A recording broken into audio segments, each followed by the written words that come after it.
ACL Nation and Cornhole fans, welcome to day number 4 of the kickoff battle here in West Palm Beach, Florida. Wally and Allison on the mic. We're starting things off today with doubles shootout. Frank Verona and Carson Getty underway over here on the right-hand side. Their partners, Hunter Thorson and Nick Patuski. Allison, how are you doing today on day number 4? Are you feeling tired or are you still energized? Day number 4 feels like day 40. Yeah, I'm not exactly kicking it right now with the energies. I'm trying to get something going, but in the meantime, Frank Verona has something going right now, up 4-0 to start this one. Welcome in, chat. I'll be with you guys for most of the day, if not all of the day, so I'm pretty excited to be here, back on court number 2 with the chat. So where are we at in the bracket, Wally? I haven't had a chance to So we are look in at the anything. 3rd round now, shootout, so Okay. double elimination this year. So if you lose, you're not necessarily out of it right off the bat. You like the double elim this year? I do. I think that anybody can kind of get caught last year. It doesn't necessarily represent who the best team is. I agree. And I think this year with the double elimination, still keeping the round limited format was a nice twist to the season. Yeah, I'm not a fan of single elim anything.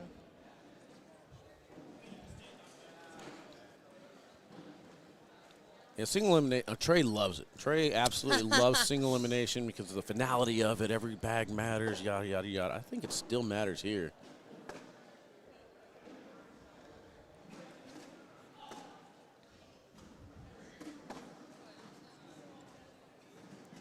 I think next match will be Alan Rawls and Chris Kingsbury against Brett Guy and Matt Guy. I'm liking that one. Yeah, again, shout out to Athena and Michael over there at the director's table making all this happen for you guys. Working hard over there, getting these games, getting everyone ready so we can stay on track and stay on schedule.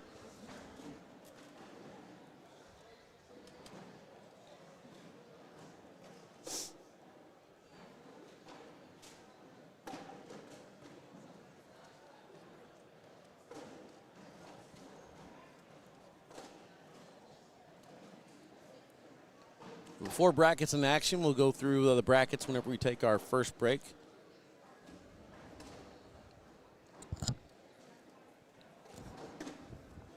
Let me pull up mine. There you guys are. Look at you guys all looking beautiful. Welcome in, chat. Ryan Dunkel, Jeff Ratcliffe, Will Smith, how you doing? Matthew checking in says, let's go Nick and Frank. With having these 4 events now, like we're doing them, this feels like mini worlds. It almost does, yeah. I don't know how Worlds will feel. I guess Worlds will be different because the broadcasts will probably be like right away. Holding the broadcast here for a couple weeks down the road just seems like we're like teasing ourselves in a way. I want to see. I don't even know the matchups of who's going to play who. Trey was telling us yesterday. Let me look. Seth, hey, Jack, I just got my set of Brotherhood bags. Frank and Nick are throwing the Guardians, I believe. Taking a timeout. Want to shout out Brotherhood Cornhole real quick as they are going to be the Vegas sponsor. That is going to be a fun one. You're doing Vegas with me, right? I will be in Vegas. I will be in Westwego and Vegas and all of the Nationals. And we're going to make fun of Jake so hard for not being able to be there. Oh, we hit it perfectly. Just clogged. The nemesis holds him up. Poor Jake. We mess with him a lot. It's fun, though. It's entertaining for us.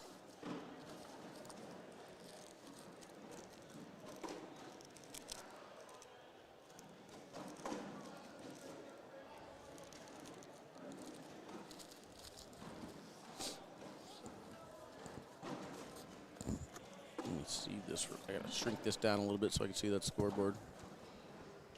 There we go. Round 6. Hunter misses to the left. Nice job sneaking around there for Patuski. I'm still confused if it's Patuski or Patuski. I always go back and forth. Same thing with Schroeder. Players know I love him, even though I can't get it through my thick skull. I think it's Schrader, isn't it? I think so. Pretty sure it is. One you, however you would say his name by looking at it, that's not the way. Right.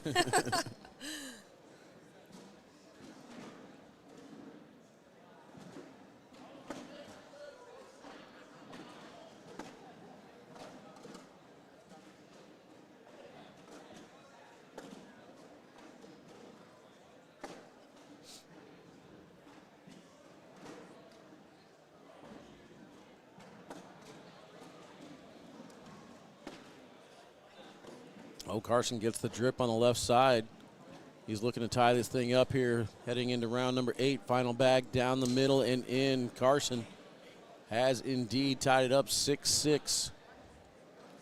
I'm telling you, Allison, I still have to get into production and making these shorts where one leg is either shorter or tighter to the skin. It's just a money maker waiting to happen for cornhole players. I don't know why I haven't already got it.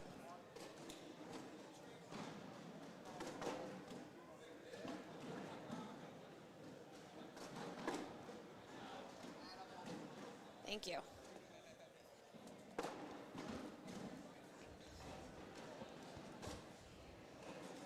Interesting situation here. Hunter kind of a little bit of a cluster. Perfect block here. Could get more points for Patuski and Verona.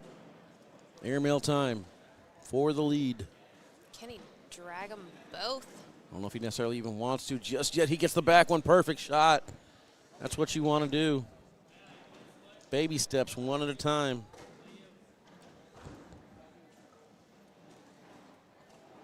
Uh-oh. What'd I do? You broke it. You hit Alt-Tab at the same time. Oh, okay. I was like, where's that button? There we go. That's probably why there's...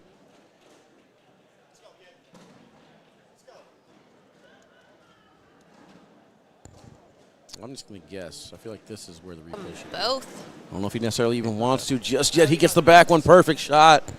That's what you want to do. Whoa. Okay, that works. That'll work. Round number 9, tied 6-6. Billy, what up, my dude? Welcome in. Brody Ferguson, how you doing, man? Thought I just saw Anise. How you doing? There it is. Nick Thompson, what up, my guy?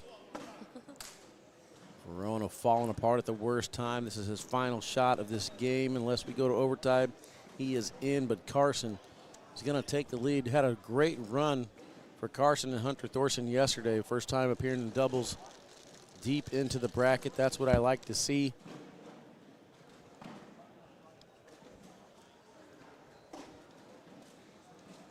This could be an opportunity. We're getting a timeout here in round number 10. Hunter Thorson's first bag misses too far to the left, but it is in Nick's lane.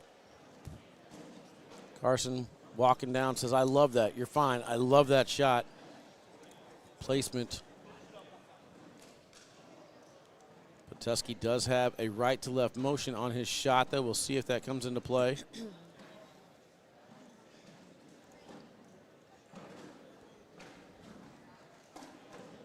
Takes away the center lane. He's happy with it.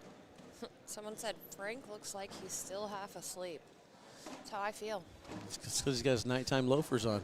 This is a huge shot. If he can hit this and almost kind of bar soap or bully to the right, the old pulley bush. He does get it too far to the side on the red zone. Can Hunter bring it back in? First attempt gets a corner. Didn't look like it moved that much.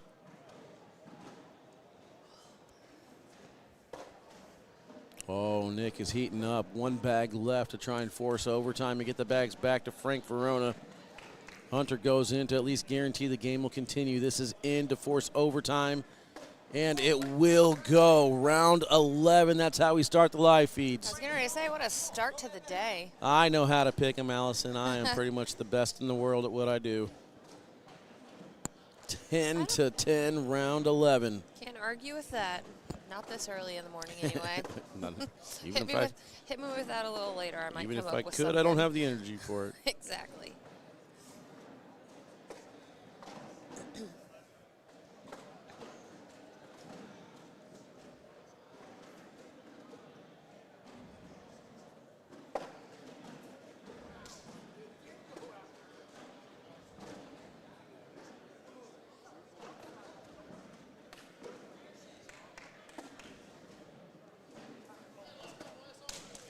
Woo, let's keep going. Overtime continues. Let's go 20 rounds. Why not? Let's just get exciting.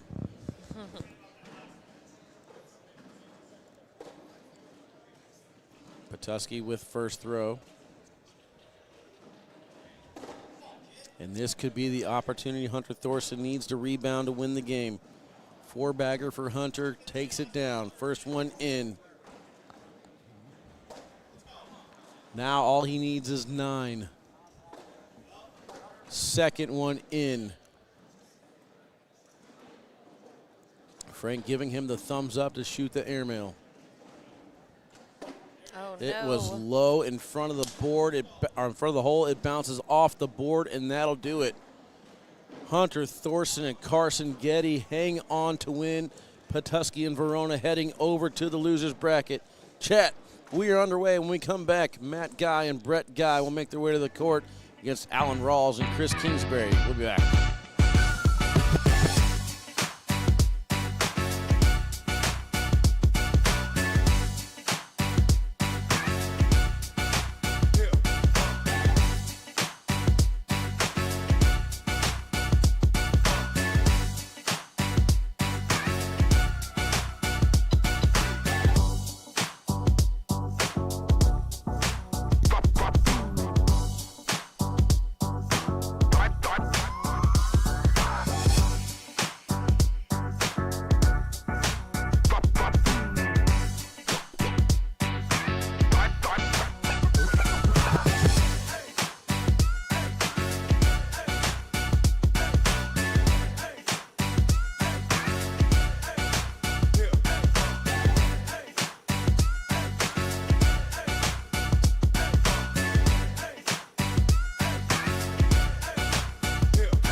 All right, Cornhole fans, welcome back here to Court 2, brought to you by the Palm Beach County Sports Commission here in West Palm Beach, Florida. Matt Guy, Brett Guy against Alan Rawls and Chris Kingsbury. We'll go through the brackets real quick and show you guys what we got going on. So doubles shootout, double elimination this year. In the A bracket on the winner's side, Jeremy Shermerhorn and Anthony Mayball up 6-4 over on Court 15 against A.J. Sims and Braden Wilson. Winner of that match will play the winner of this one here on Court 2. Eric Davis and Matt Sorrells on the right-hand side on Court 1, taking on Kyle Malone and Devin Harbaugh. Jake Braden and Trey Ryder on that call. Court 14, Duncan Clemmer and Josh Holland 4, Tanner Halbert and Jake Trzynski 7. That is on Court 14. Over in the B bracket on the winner's side, Gina Ramirez and Chris Roybal heading to Court 31 to take on Travis Purser and Justin Rule. Next up on the live feed court here will be Alex Hicks and Ryan Trader to take on Chad Hunt and Tommy Sliker. On the right-hand side, we just saw Carson Getty and Hunter Thorson. They are waiting for their next opponent, Mike Ferrer and Damon Dennis, or Adam Hissner and Trey Birchfield. C bracket, Ryan Smith and Ryan Wiedenfeld next up for the ESPN Plus court to take on Zach Scheibner and Gage Landis. Winner of that one will get Justin Stranger and Jeff Reynolds. Upset already, Caleb Avery and Vanessa Fillingham. 11-8 over Jackson Gore and Sammy Soto. Their next opponent will be Corey Gilbert and Dean Norton, or Chucky Love and Michael Allen. And then in the D bracket, Tony Smith and Mark Richards come in as your 1 seed. They're going to take on Lori Dool and Miranda Coy. Jacob Gore and Hunter Thorne will take on Doug Zaft and Ty Lopez. On the right-hand side, Vincent Frisch and Austin Cameron continuing to impress. Their next opponent will be either Jeremiah Ellis and Ryan Hart, or Stephen Bernasette or Philip Lopez Jr. Starting things off on the left-hand side here with Matt Guy and Alan Rawls. Zeros on the scoreboard. Here we go.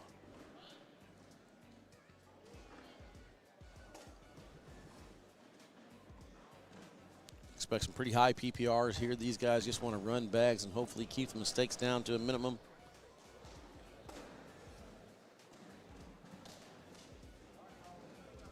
Legendary Energy, Epic Focus, 0 sugars and no artificial colors. I'm not talking about these guys. I'm talking about my Ghost Energy drink, trying to get me going today. I can't get my chat. There it is, as soon as I was going to talk about it. Can I get Cody Henderson and Ryan Tucker on here so I don't have to watch it all pixelated? If they're on the winner's side, which I don't believe I mentioned their names, we're going to stick around the winner's side as much as possible. Happy birthday, Chris Kingsbury. Is it my guy's birthday? And I don't even know. What kind of sponsor am I? Right?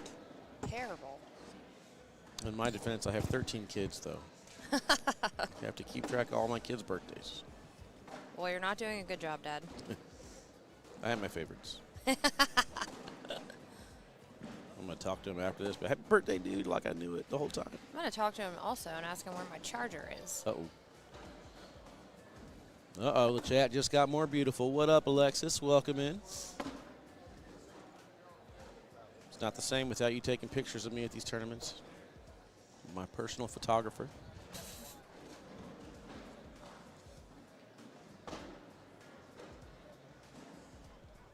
Let's go, Guy Nation. Big time shot coming up. He hits it. I'm glad to finally see Matt and Brett back thrown together.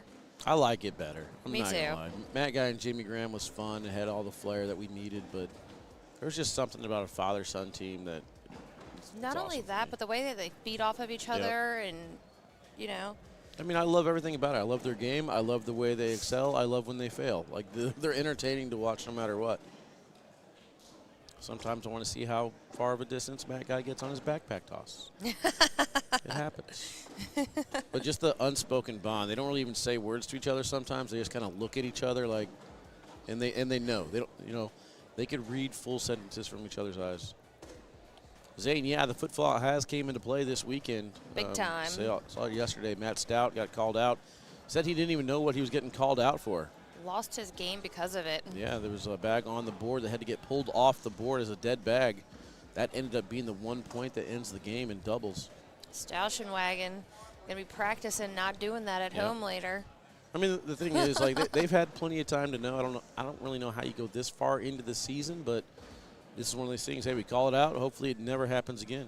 I have to say that I looked back and I brought it up back in November. Yeah, with him? Yes. Okay. Well, with his partner's wife.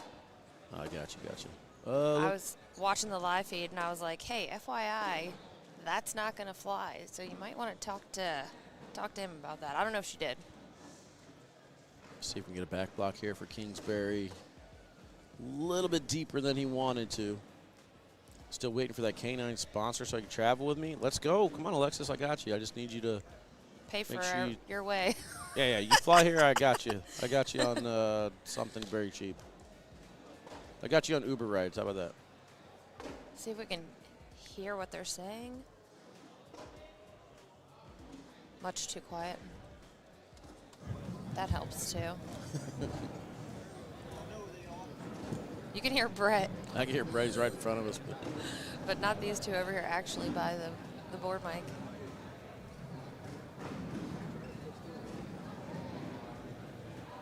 I mean, would it be too awkward if we just say, hey, if you call a timeout, you have to just stand take right the microphone here with you? Just stand right here by the stage and talk into that silver thing, please.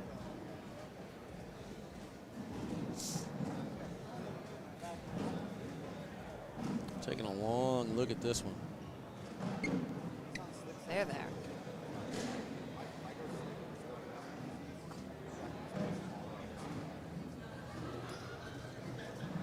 All right, I think they have a decision.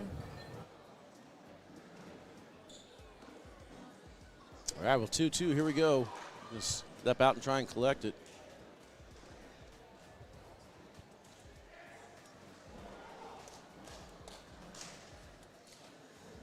He's got 2 bags left to work that one back into the hole. Doesn't necessarily need to make it on one shot. Ouch. He's going to kick on him. Does free up Brett's bags, though, so he should be able to capitalize on it here. Brett does him a little bit of a favor. Finishes off his 4-bagger, looking at a damage control shot here. I love that Has jersey to be careful. that Kingsbury's wearing. Very vibrant. Big Chief Cornhole Club. I like it. Here in Florida. Nice shot there from Kingsbury. It's a Hype Beast jersey. Good morning from the 209. Isn't that Eric Anderson's brand? Is he still Hype Beast? It's been a while since I've even seen Eric Anderson. Is he pro this year? No. He backed up? Yep. Who's Timmy throwing with? Not sure. Sheesh. Listen, everything's changing. Wally, Felt like I had it all figured out 2 months ago. It's still early, all right? Yeah, that's true. One question at a time. But Mom, Mom, I need to know the answers. I haven't heard a mom in like 5 days. It's about time I heard one. You're the live stream mom. You Actually, took care of us with the water and the candy, and your little travel bag saved our lives yesterday. I did, though. Anthony last night, he's like, Mom, can I go play cornhole? Catherine said, nope. Yeah, we got done commentating yesterday over there on court 1, and Corey was like, hey, you want to step in and commentate on court number 2? I'm like, dude, I'm shaking, bro. I need some candy or some sugar or something. Like, I'm hungry. I said, I love Allison, but Jake's got it. Jake stepped in. He's a hero. You know I always got treats, Walter. I know, but, like, the Invisalign trays, it's hard for me to Yeah. Jake found pop those. them out. I don't even know where those were. Those are mine.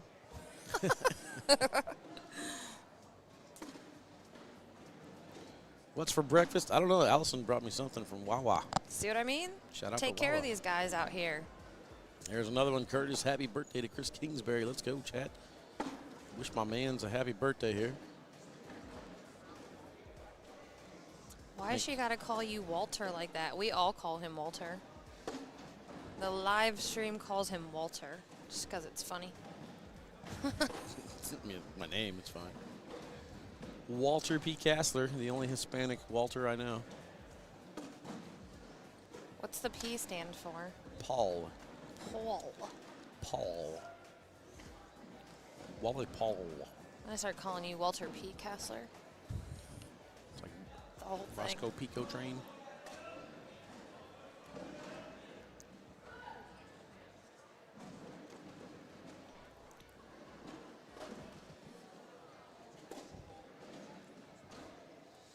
Man, it's a close one here, 6-4. Can we get 2 back-to-back overtime games? I hope so.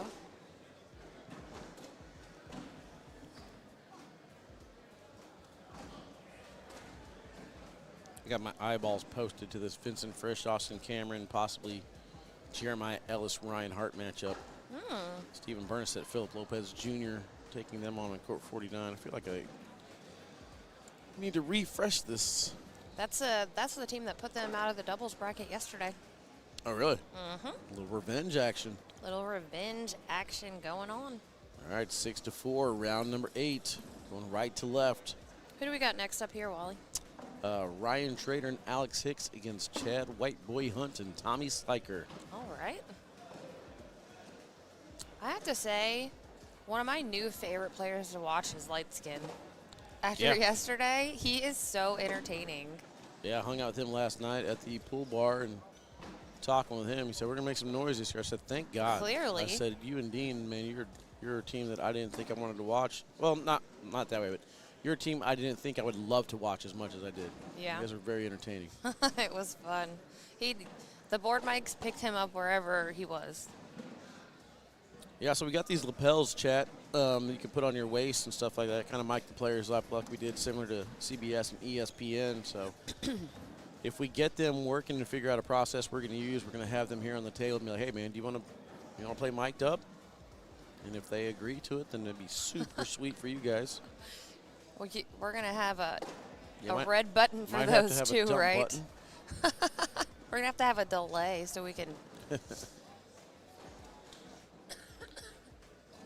I can hear beep, beep. All right, final 4 backs for these players over here on the left-hand side. Matt Guy doing Matt Guy things, continuing to put them down the middle and in. It's going to be hard to get the points here. Kingsbury's going to have his work cut out for him on the other side. Alan Rawls throwing an 11. Chris Kingsbury throwing a 10.5. Matt Guy throwing an 11. Brett Guy, though, throwing an 11.5. And that's the one thing with Brett Guy and Matt Guy teaming back up together. It's not as one-sided as it was in the past. It used to be pretty much Matt Guy was a dominant player. Brett has stepped his game up immensely. Now he is a high PPR thrower as well.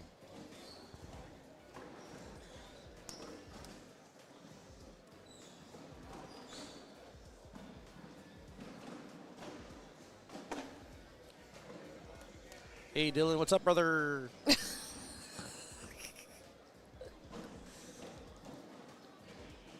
Be on the lookout for content teams post coming soon. What was Trey doing yesterday? He kept the. Oh, where he was misspeaking? Is that what he was doing?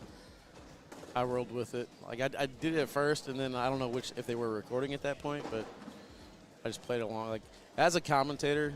Unless it's Jake, of course. Like, you make a mistake, I'll just let you move on. Oh, yeah, I definitely don't let Jake get away with that. Yeah, so for me, it's like, all right, I understand what he's doing, but I said, everything's fine. Jeremiah Ellis is great. Content team is great. Live team is great. I said, everything's great.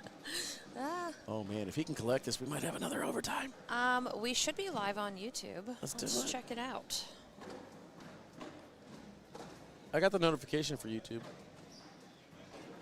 All right, Kingsbury with a chance to collect and go to overtime. He's going to miss too far to the right. Yeah, I have and YouTube. That's going to do it. He had a chance. I have YouTube comments in the chat, so got to be live. What up, YouTube? All right, Matt and Brett advance. Kingsbury and Alan Rawls head over to the losers bracket. Happy birthday, Matt says to Chris. Get over to the losers bracket, my man. All right, Chad, we're going to take a break. When we come back, more action here in double shootout in West Palm Beach, Florida, right after this.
How am I still muted? What up, everybody? Welcome back. Court number 2. Court number 2. I'm getting teased over here by Ryan Trader. Ryan Trader and Tommy Sliker admiring their own logos on their jerseys. And I'm not going to lie, I kind of like them too. K9 unit on both them boys. Twin Towers logo.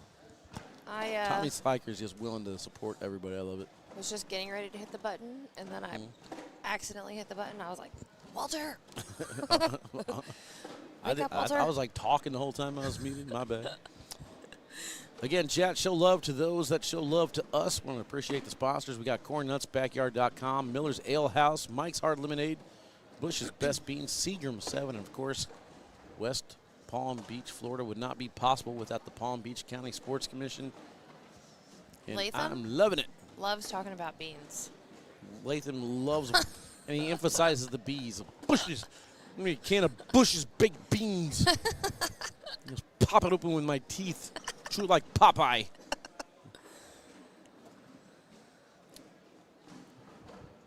Sean Latham cracks me up. He is pretty funny.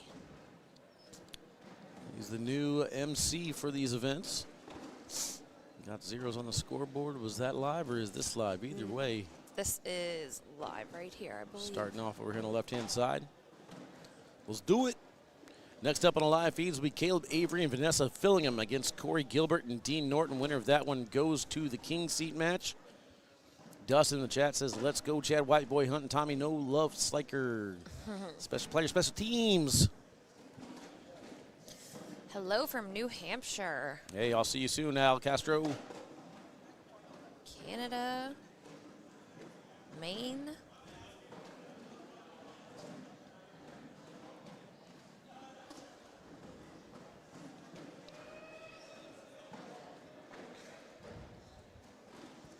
I cannot tell you guys how excited I was to get to this first pro event.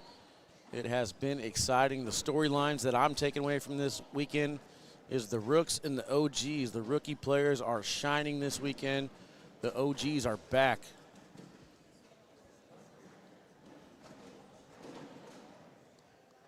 It's going to be interesting to see how this season plays itself out. Got team, what up, KB? Wally and Allison, what up? Excited to see my guy, ACL Pro Caleb Avery on the live. He's been locked in. Let's go. I like getting new faces, too. I mean, we haven't really seen too much Caleb Avery. Yeah, he's been quiet since he moved into the pro division. What up, KB? Trader, great job there, kind of hugging that right side, using that bag as a bumper to redirect in. Tommy throwing left foot forward. I'll never forget last year in Canton, Ohio, Tommy was throwing Duncan Clemmer. He had a great run with Duncan. They had a huge push shot, and he forgot which foot he started his step with. What? And he had to, like, reset himself and then do, like, a couple practice steps just to remember. Like a glitch in the Matrix or something? Like, what? How's that happen? Oh, he's off the board there. He heard you talking about him. He was like, man, I remember when that happened. He, like, looked over to us and apologized. I'm like, what are you talking about? This is great. Right? That's funny stuff for us Great to talk content. about. We love that. Is Matthew Stout's throw with a shuffle hop still in his form as seen in videos online? He kind of does the step over the board, but that back foot comes up. It's a step over and the back foot every comes time. up. That's the violation. Got to keep that back foot on the ground.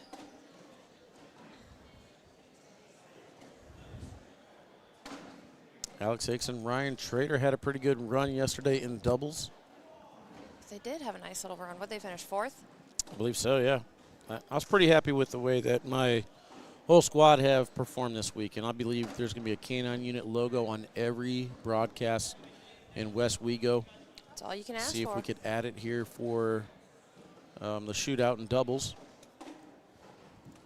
But now I gotta buy front row seats. They were. I have to buy a table. These youngins were on my doubles list for the weekend. I want to see them have a big year. I'm ready for Alex to have a big year in doubles. We haven't seen it yet. Yeah, Alex looks to be back. I mean, I think there was a little bit of, man, Ryan Trader's better than me. I got to step it up pressure. And I think now he's just kind of like, hey, Ryan Trader's my partner. Now we're going to have fun with it.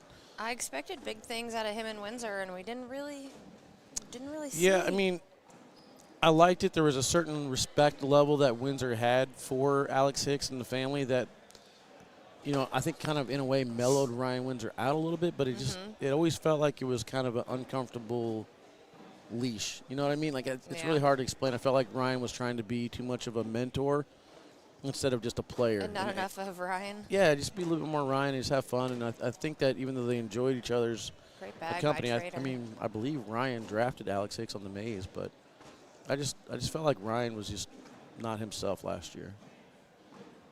This year he looks different. He looks relaxed this year.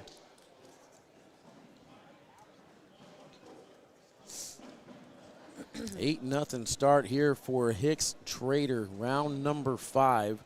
See if White Boy can get something started over here on the left.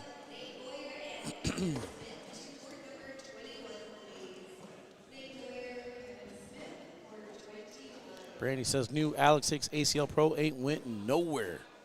Tell you what, Ian Cripps is back. Yes, he is. The only thing is, I'm not sure about which category Ian Cripps falls into. Is he considered an OG or a youth? Listen, he's both. Qualifies for both of them. Love seeing that he's going to be on his home turf. With a double dip, too, to win his bracket. He's throwing great. Him and Mike Harvey, great run in doubles yesterday as well. Got to watch them a little bit.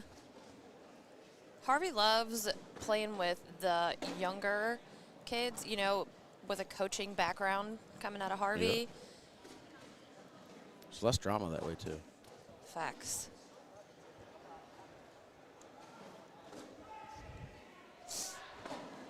All right, so Tommy No Love Sliker needs a little bit of love now to get something going. Trader not given many opportunities this weekend. All good things come to an end. That's what my husband told me when he said he wasn't playing this year.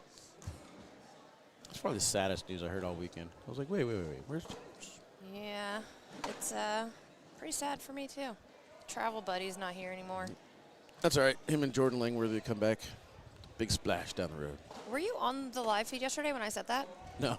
What? No. Did you really? Yes, Langworthy was in the chat yesterday, and I was like, when are you coming back? I said, maybe if you come back, I can get James to come back and play. No, that's and awesome. He was maybe like, it's in the air now. It has to. Hey, let's put manifest. It out there. We're putting it out there. 2017, 2018 singles world champs going to come out of retirement and play together. I like it. Wally, will you be in Westwego? Yes, he will. Absolutely. I think that's where the ice bath is going to happen because Jake won't be there. I don't care. It's not for Jake. Jake is going to have to subscribe like everybody else to see it. I only agreed to do the punishment. I didn't agree to do it under his conditions.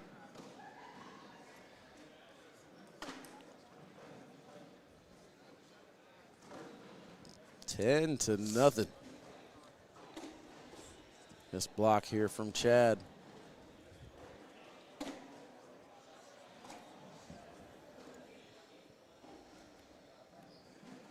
Winner of this play is Justin Rule and Travis Purser.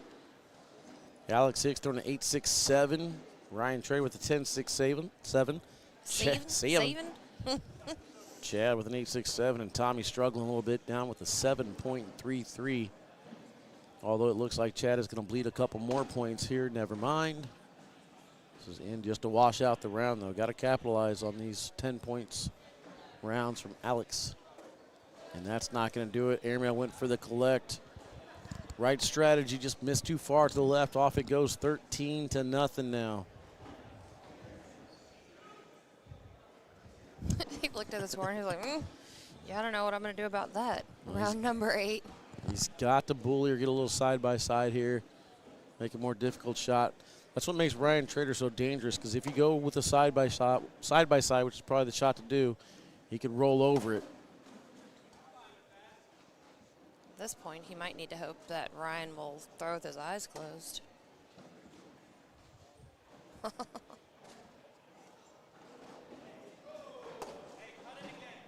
I can't tell if it's a how big of a disadvantage it is for Trader to be throwing the BGs, because he throws everything very, very well. But, I mean, with those fly magics in his hand, he's just on another level. They're magic? They're magic, if you will. But, I mean, kids are very talented. Tommy Sliker says, you're not going to bar soap that? Oh, right on cue. Here we go. I mean, you got to tee him up. It's round number 8. You're down 13-0. He said no, but I'm going to set you up for a perfect bar of soap if you want to try. He's on backside. I like the bar of soap.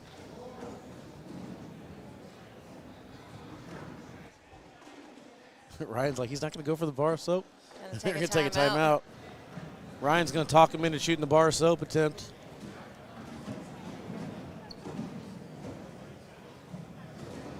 I mean, it's 13-0.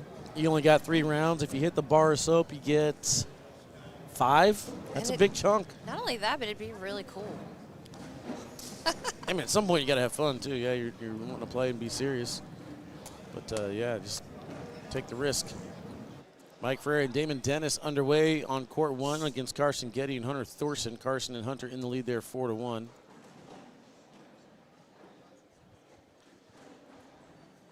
Not throwing slick side. Looks like he might be going for the airmail. He is going backside too deep. Oh, he didn't even hit the board. Strong. My man's strong. Hit the gym this morning before coming out. All right, so now they just need a 12-0, and we are tied. Let's see if Alex will miss every bag on the ground as what we call a floor bagger. Shout out to Johnny Torres, throws floor baggers on a regular. Logan Hedrick, what up, brother? Jeremiah and Ryan update. You got that? Let me see what bracket they are in. They are on court 44 now. I'm going to take on Vincent Frisch and Austin Cameron.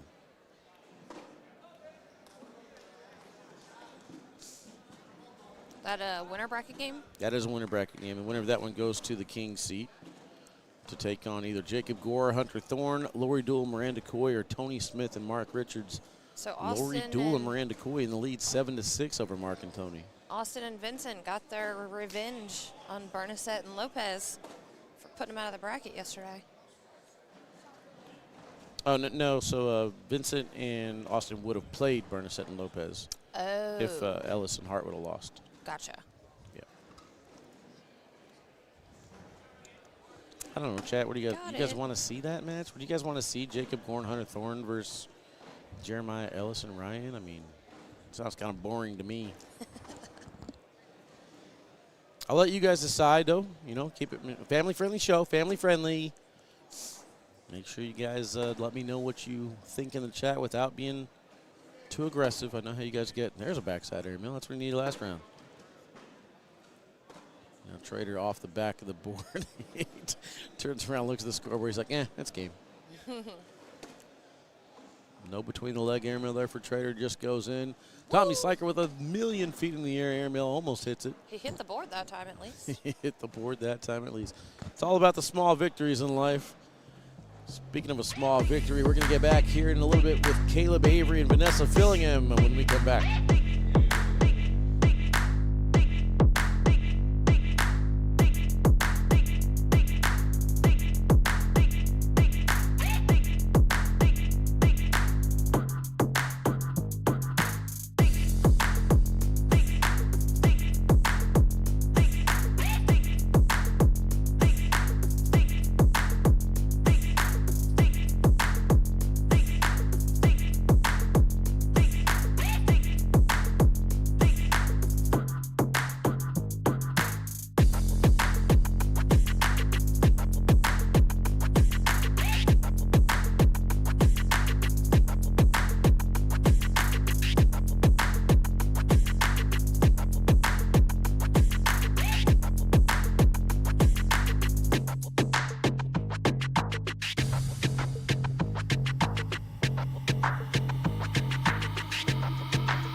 right, Chad, welcome back in here to court number 2, brought to you by the Palm Beach County Sports Commission, Wally K9, and Allison. Allison, what's your nickname? Allison Mom Baldwin? No. You don't want me? Absolutely Allison not. the Mom Baldwin. No.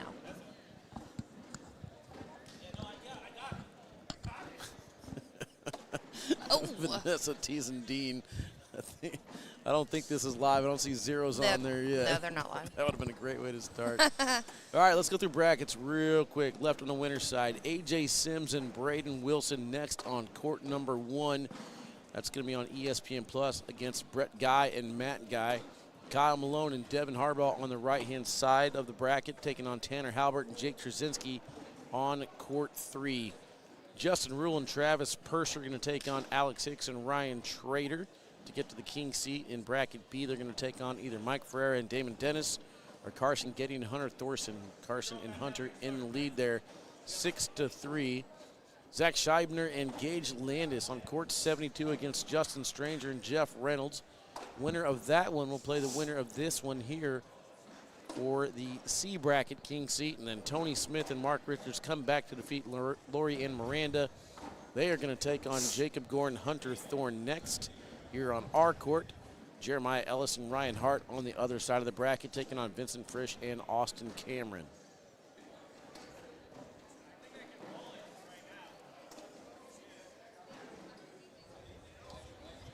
I'm going to start traveling with a space heater.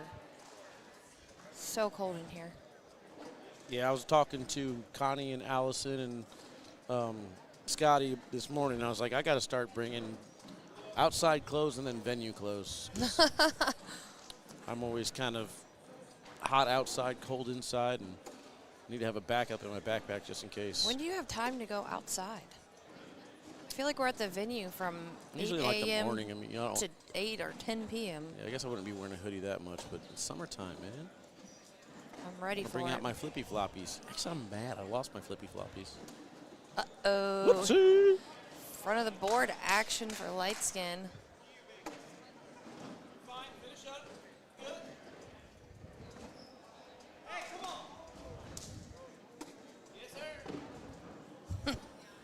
Yes, sir. Opportunity here for light skin, even though he's got the bag in front of the board. He knew as soon as he let go of that, it was not where he wanted it. Fourth bag blockers. Gotta love him. Caleb's a dog. He's another one of those we've been watching since he was a junior. He used to travel. He used to travel to a lot of tournaments with Frank Maudlin. Yeah, played in a lot of tournaments of his during COVID. Kept me getting better at the game.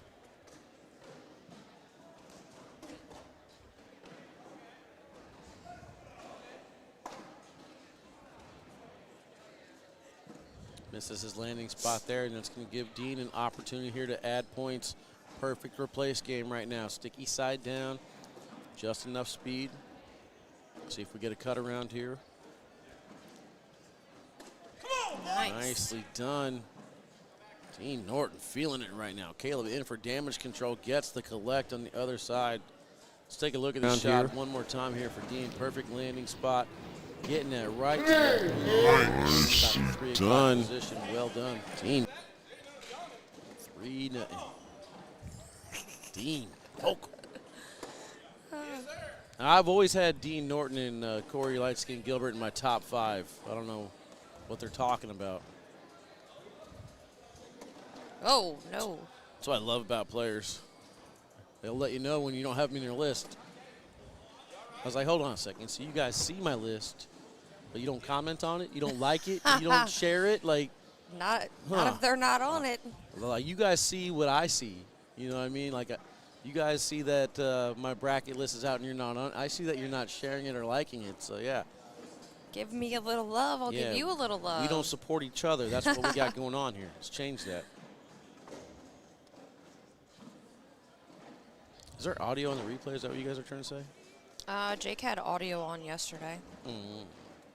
So when I slow it down, it changes them. That's nice. They were saying that he sounded like the guy from Silence of the Lamb. Hello, Clarice. He was scaring everyone in the chat yesterday with his replays.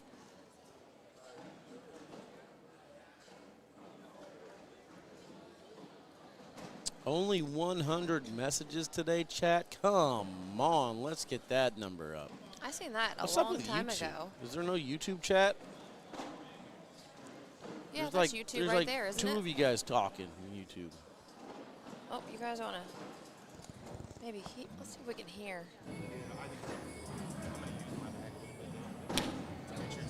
He likes his music. Yeah. He knows we have the board mics. He's trying to drown himself out so we can't hear their secrets. He brings his own mute button.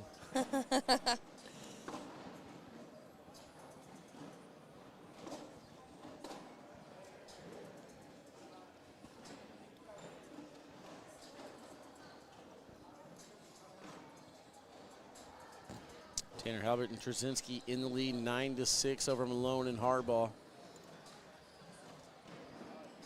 Getty and Thorson, 6-5 over Ferreira and Dennis. Yeah, I don't know why some people don't like shootout format. I love the pressure and stress that it adds. I just love that it's different. We get to watch something other than the same stuff. Get a little bit of a switch up. I like the skins game. I don't know if you've heard or seen that, but it's pretty. I like that format. It's pretty cool too. What is it? Explain. Like each round is a win, so if you win the round, you get a point. And you know what I mean? Yeah. Keep score that way. Come on, boy. Good finish. Pick up 2. Good morning from the Best Coast. They must be on the East Coast. Burn.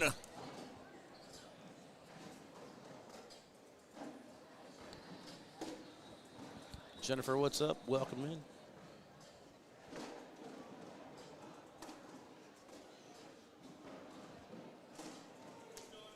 Eight to nothing. That lane that Vanessa and Avery are in right now is just not good luck. Sliker and Hunt had a problem getting going over there as well. I guess Matt Guy and Brett Guy went over there, so it's not completely jinxed.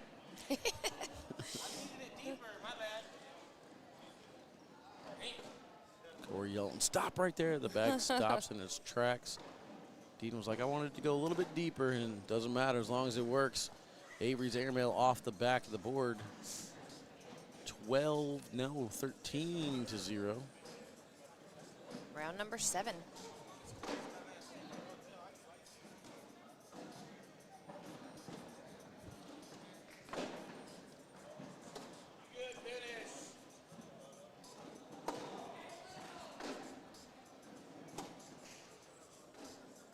Eric checking in from the left coast. There he is, a YouTube chat. Third coast, left coast, let's go.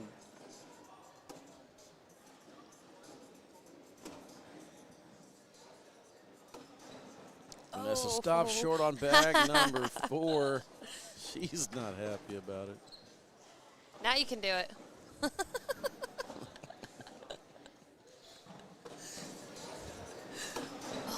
Vanessa stops short on bag number 4. Got you with the She's replay. not happy about it. Now, whoopsie. Whoopsie.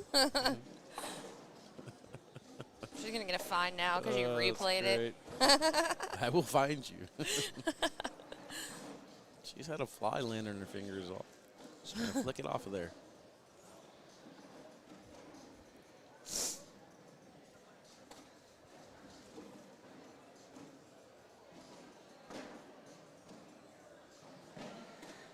Uh-oh.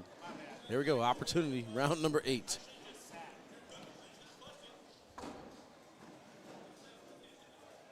Not really stepping out on the mat like I would have liked. I would have liked him to change that angle. Instead, he's too far to the right. Next up on the live feeds, Tony Smith and Mark Richards versus Jacob Gore and Hunter Thorne. Winner of that match will go to the King's seat. Looks like Corey Gilbert and Dean Norton have punched their ticket here for C bracket. Their opponents either going to be Zach Shibby-Scheibner and Gage Landis or Justin Stranger and Jeff Reynolds. That match is on court 72, and they are tied 6-6.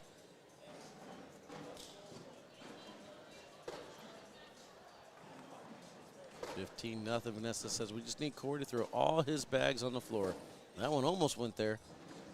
Isn't her lane, though. Her airmail misses. It goes on the floor. This could be karma. All her bags could go on the floor. All right, Corey dancing in the mat, stepping back in.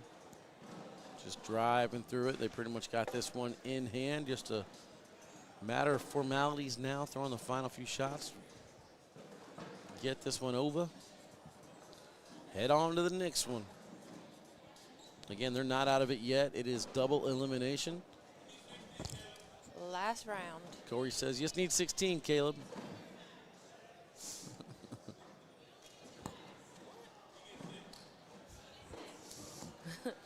Give 2 of your bags to Caleb.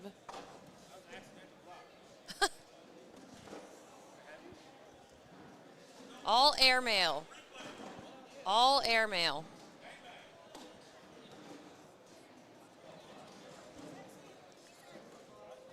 First airmail there for Caleb was off. That's perfect. He's going to That count counts. that one. I'm not going to lie. If I'm playing airmail game, I'm counting that one. Yeah, that one counts. That one, not so much.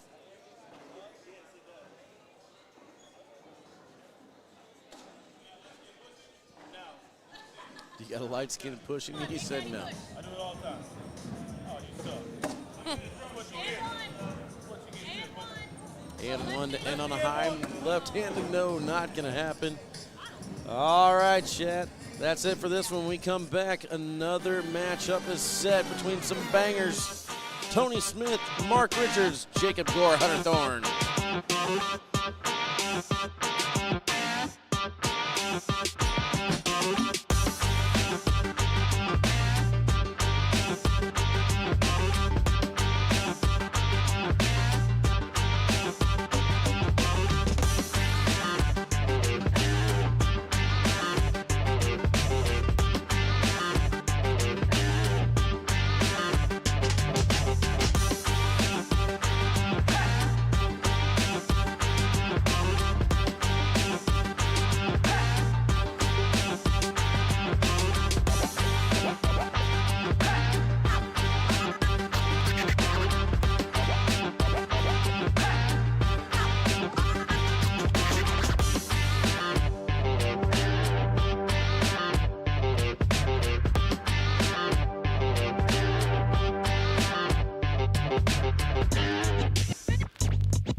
ACL Nation, cornhole fans everywhere, welcome back into the best live stream court available. K9 and Allison on the call.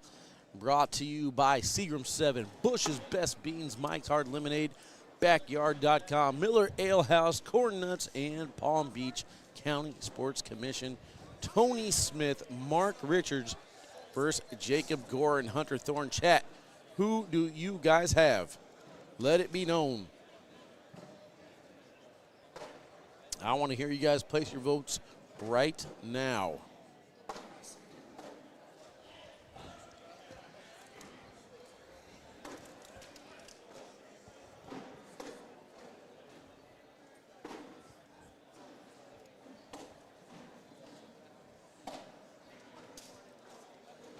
Got some pro snipers in the hands of Mark and Tony.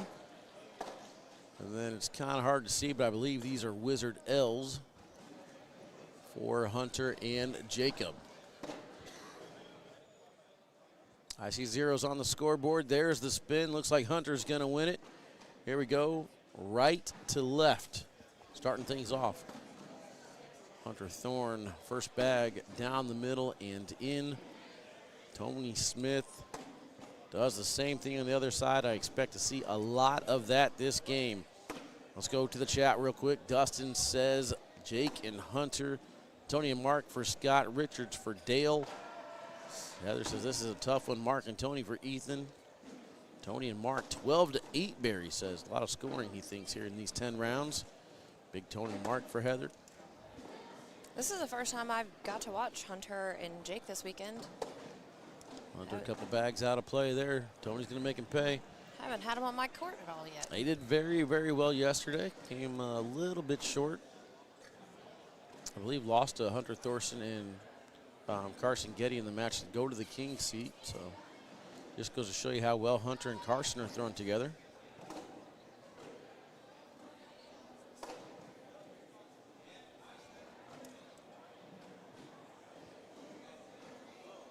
Carolina Conference all over the broadcast court. You know, I aim to please.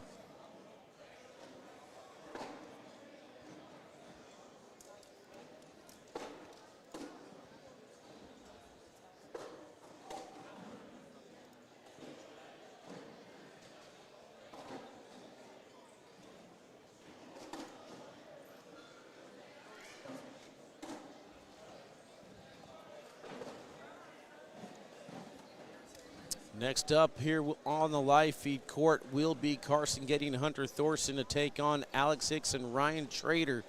That will be for your B bracket king seat. 6-0 start here for Mark and Tony.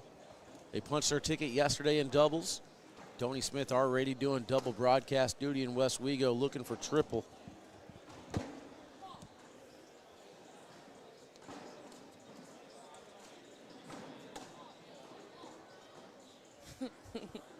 It's funny watching Chase run. It's the starting of the run that gets me.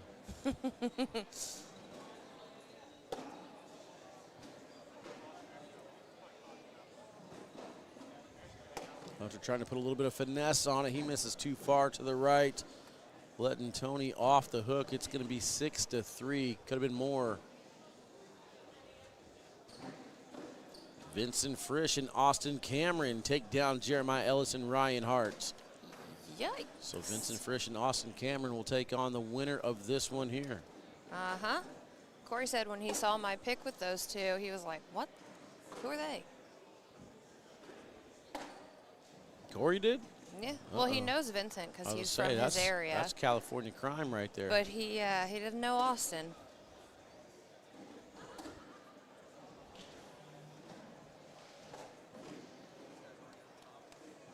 The finals of all of these games will be played in 2 weeks at the Westwego, Louisiana Open. Yeah, if you guys haven't already bought your tickets to go play in the Open, make sure that you guys get those ready because everyone who will be at the Open could have access to the ESPN broadcast. We are bringing the big stage to the Opens now for the rest of the season. Crowd environment is going to be unmatched. bringing the big stage and the little stage. We're bringing all the stages. Anywhere I am is a big stage. I know, Walter. I don't know if they've told you yet, Allison, but I'm kind of a big deal. Listen, I'm with you all the time at these events. I know. We can't go anywhere without security. The good news is chat will never let you know that they missed me. Yeah, right. Where's Wally? Where's Wally? Develop a bond, man. What can I say? I was trying to think. I was like, I don't think Trey has ever. I don't know if Trey really interacted or if Anthony interacted with the chat before I came on board. I really don't know if anybody's done it in cornhole before me. Can you remember? Like watching live feeds and What? talking to the person doing the live feeds? How many years have you been doing this? 3? 4? I think 3. This will be my 4th Worlds coming up.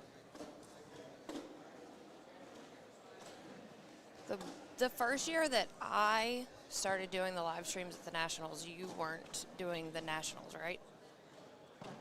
We went to the Showboat. I was there, I think. The largest, what is it? Yeah, I don't remember. It's not a casino. I know that. It's in Atlantic City. It's not a casino. Atlantic City. That was my 2nd year. Ooh, stuck on the rim. But I know Nothing I was falls. doing the chat thing back then. That's all I know. 11-5. Mark's can get one there. Because we used to always argue over who went on the socials. Because there was 4 courts. Yeah. Not enough socials to go around. Need more socials. We had one on YouTube, one on Facebook, and the other 2 were on the digital network. I was doing them on K9 Unit back then. Gotcha. I did my own. That was part of my contract. Did your own thing. And then the next year is when you came on board with the ACL. Yeah, I was begging for stars. It's like, guys, this is all I get paid. Yeah. This is all I get paid. 300 stars, $3. Can't eat without you. You want a PPR check? I got you. No, when we say the big stage, we mean it will be on regular TV, regular ESPN, not ESPN Plus. ESPN with the bright lights and the big crowd and the boom mics. Sean Latham, MC. But Ray Ryder and Jeff McCarricker. Everybody will be there. Yeah. If you do have ESPN Plus, now at the Opens, we will be broadcasting everything on the socials and ESPN Plus. Opportunity here for Thorne. He's unable to get over it. PPR check, Wally. You got the thing. You were checking him earlier. Yeah, but the people want to see. The people want to see the 6.33 of Jacob Gore. Yikes. In the 9.5 for Hunter Thorne. Tony Smith throwing a 9, and Mark Richards with the 8.67. Joyce wants to know how many nationals there are. Technically 0. They're called pro events now, but you have the national format, which is the race to 21, and then the shootout format, which is round limited. They're all going to be played at what we call Kickoff Battle 1, and then Kickoff Battle 2 will be the broadcast. So anytime that you look at the schedule and you see 1, that's where the tournament will be played, and then 2s will be the finals. Yeah. Wally is underappreciated? Exactly, Brady. Nobody appreciates me. If you see board 1112, that means that game is holding for the ESPN Plus court. Yep. You'll see 1111, that's holding for ESPN Plus. 1112, also holding for ESPN Plus. If you see 2222, that is holding for our court here. There are 4 nationals where all qualifying will take place, and then at the 4 opens following the nationals is where the broadcast will be to determine who is our winner. All right, 11-6, 8 bags to determine who is the winner here. Who's Wally? Never heard of him. What's a Wally? Are they speaking of you, Walter? I don't know. Maybe. Ryan and Jeremiah just lost and are in the loser bracket. Ooh, man, that looked low out of his hand. It does get to the board, though, and stays in perfect position. Hunter's back block a little bit too far to the side. There's a lane here for Tony. If we had just a monitor that was a tiny bit bigger, I would be able to see the whole side of the room. This is a huge bag for Hunter. Gets the collect, gets that one to go, 11-8. Mark Richards, though, a very smart player on the other end. It's going to be hard to get 3 out of him. Tony's got to cross his fingers here and hope that Tony misses one more bag. 2 points out of Mark is possible. 4 points, highly unlikely. We're going to find out if you can make it happen, though. 11-8. Are they serving alcoholic beverages already? Is that a real question? This is cornhole. Right there, that's Seagram 7 camper in the background handing out free samples. There you go. That's another good part about these pro events. You guys haven't been to them. Free samples. They're pretty good, too. I had They're one the very other good. night during the broadcast.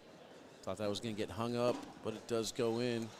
Jacob wanted a block, and that one goes in the hole. He's not happy. Mark now. There's the 2. Can he miss one more? We're going to get a timeout to discuss these final bags. This is huge. I think Jacob has got to go in here because he's going to need Mark to just miss another one. He's got 2 bags left, I believe. That question was for Mish. Mish is probably sleeping. I do not like firing the block. I like going in the hole. Let's go, Hollywood. I have not heard him called that in a while. He's going to have to hit this big shot to earn that nickname back. We'll see what happens. This is important. Both players on this left-hand side are left-handed. Gore down the middle. A back block here for Mark Richards could pretty much win it, though. Uh-oh. And now there's life. Uh-oh. Another timeout. I don't mind the airmail here, to be honest with you. This is a hard push. This is a hard push because it's got that diamond position facing. He's got to basically spin it around Mark's bag without bringing Mark closer. Hard cut or an airmail. He's going right at it. Oh, my gosh. That's on the slick side. In for the win, though. Unless Jacob's bag falls back in.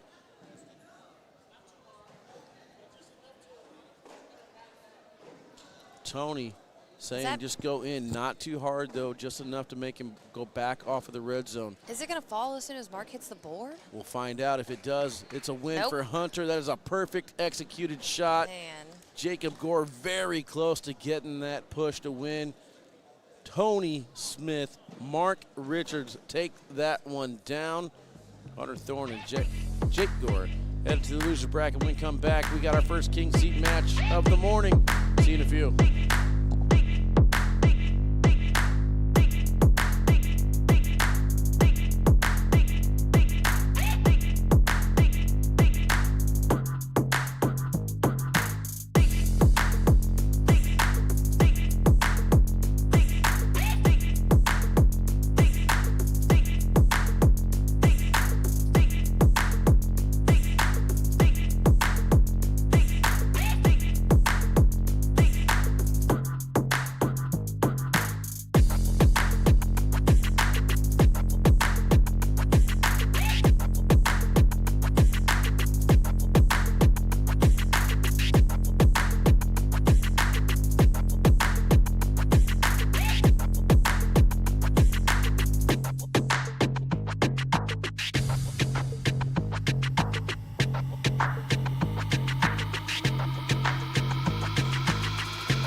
up, ACL Nation? Welcome back into court number 2. We got our first King Seat match of the evening. Some more K9 on K9 crime as Carson Getty is going to square off against Ryan Trader. They're lined up on opposite ends, though. So we're going to keep it family friendly as this squad is set and ready to get some action. Starting things off on the right-hand side, Alex Hicks and Ryan Trader versus Carson Getty and Hunter Thorson. This is for the B bracket King Seat. Match underway on court number 1. A.J. Sims and Braden Wilson with a huge comeback. 13-12 now over Brett Guy and Matt Guy. Winner of that gets Kyle Malone and Devin Harbaugh. Next up on their court over there on ESPN Plus will be Zach Scheibner and Gage Landis against Corey Gilbert and Dean Norton. Our next match here will be Tony Smith and Mark Richards versus Vincent Frisch and Austin Cameron. That is a D bracket right there, Victoria, that you were asking about. You'll see the King Seat of that coming up next after this.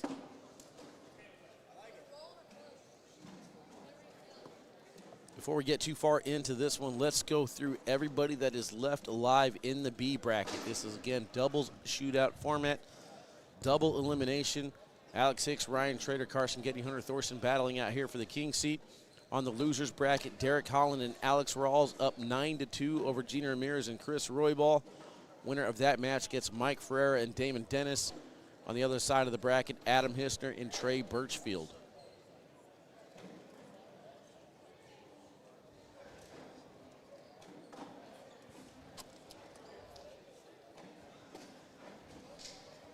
See what I mean?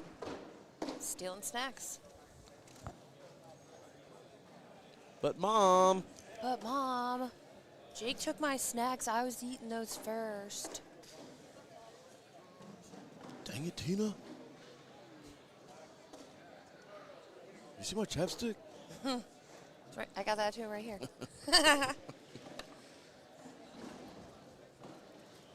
They haven't found the. Look, Trey. Look, Trey took them from him and they threw them over here. He said they're too good. I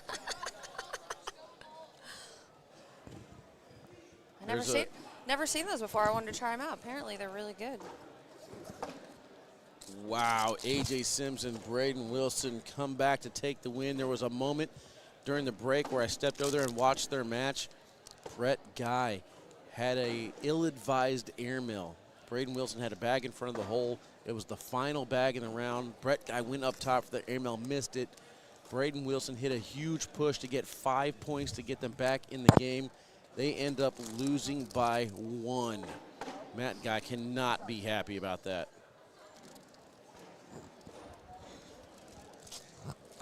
1-0 here in round number 3. Carson unable to split the gap, but I believe he's still going to get 2 points out of that, and we got ourselves a lead change 2-1 now. Hunter Thorson gets first toss.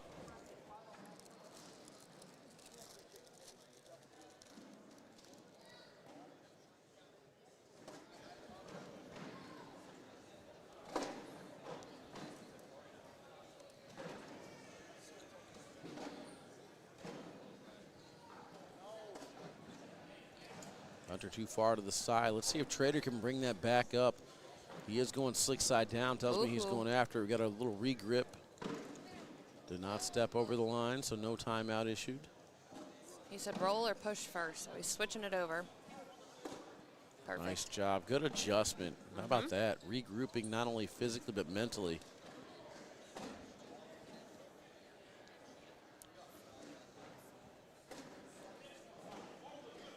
Finish one time, Carson says. Slick side down, trying to use that bag as a bumper. He can, nicely done. I believe Trader's going airmail here. Up top, hits the airmail, hits the bag, doesn't get it to fall. They're staring on it. Carson says it's not going. Alex is looking at it closely. I actually think it is moving. I think it is moving. Carson's going to say it's not going. If it's 45 seconds and it's moving, it doesn't matter. Hunter talking trash. I love it.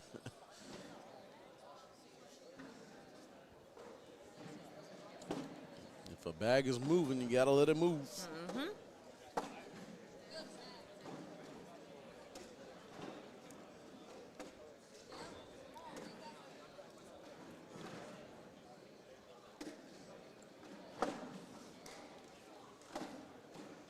Carson's got that one out of play. He might have just helped Alex out.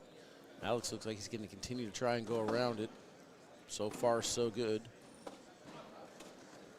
Now he's stepping back in, see if he'll go for this push. Doesn't look like he wants it. He's stepping out to try and keep the score 2-1. And he will hit another one. Nice cut around, avoiding that blocker by both players. Round number 6, score is 2-1, left to right. JC checking the chat, says, come on, Trader and Hicks.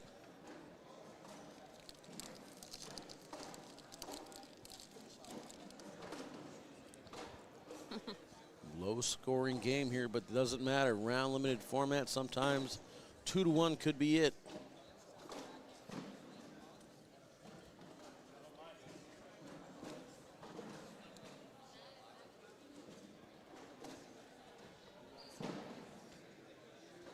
Thorson pushing through that bag. Right now, a wash is a win for them. You really just want to get the bags back to your partner with the lead, and he's going to finish off there. Trader on the other side does the same thing. A double 4-bagger social. Cheers, Allison. Cheers. I don't think that Blaine and Jordan played today. No, I don't think so either. I see Blaine there. I don't see Jordan. Is Jordan even here?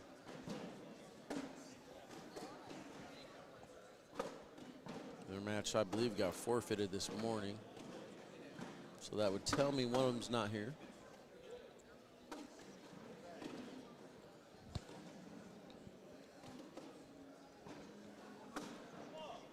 That one too far to the side. Let's see if Carson can push through. Trying to add to the lead. It gets there. Knocks in one of each. Alex might be able to avoid it. Deeper landing spot, plus 2 more for Carson and Hunter. Yeah, both of their games were forfeited this morning.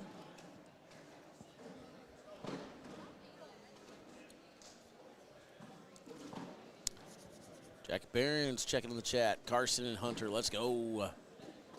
Chat divided. Yeah, they're becoming a Hunter fan now. I like that blocker from Trader.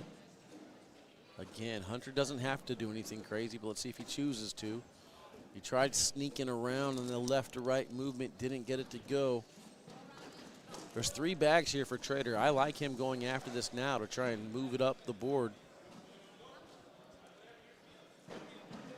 Back and forth with the decision, staying sticky side down, gets the corner, sitting over the red zone. I don't think Hunter can avoid it. I think he's got to have to concede the 2 points. Oh, that one might be slow. He wanted that higher. We need a blocker here, but is this going to set up an awesome airmail to drag them both? Carson says hopefully he bounces off.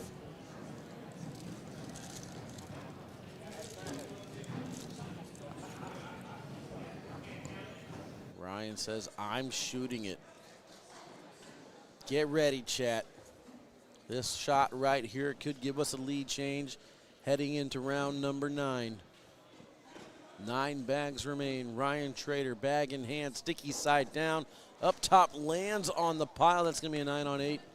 1 point, making it 4-2 with 8 bags remaining for each team in this game.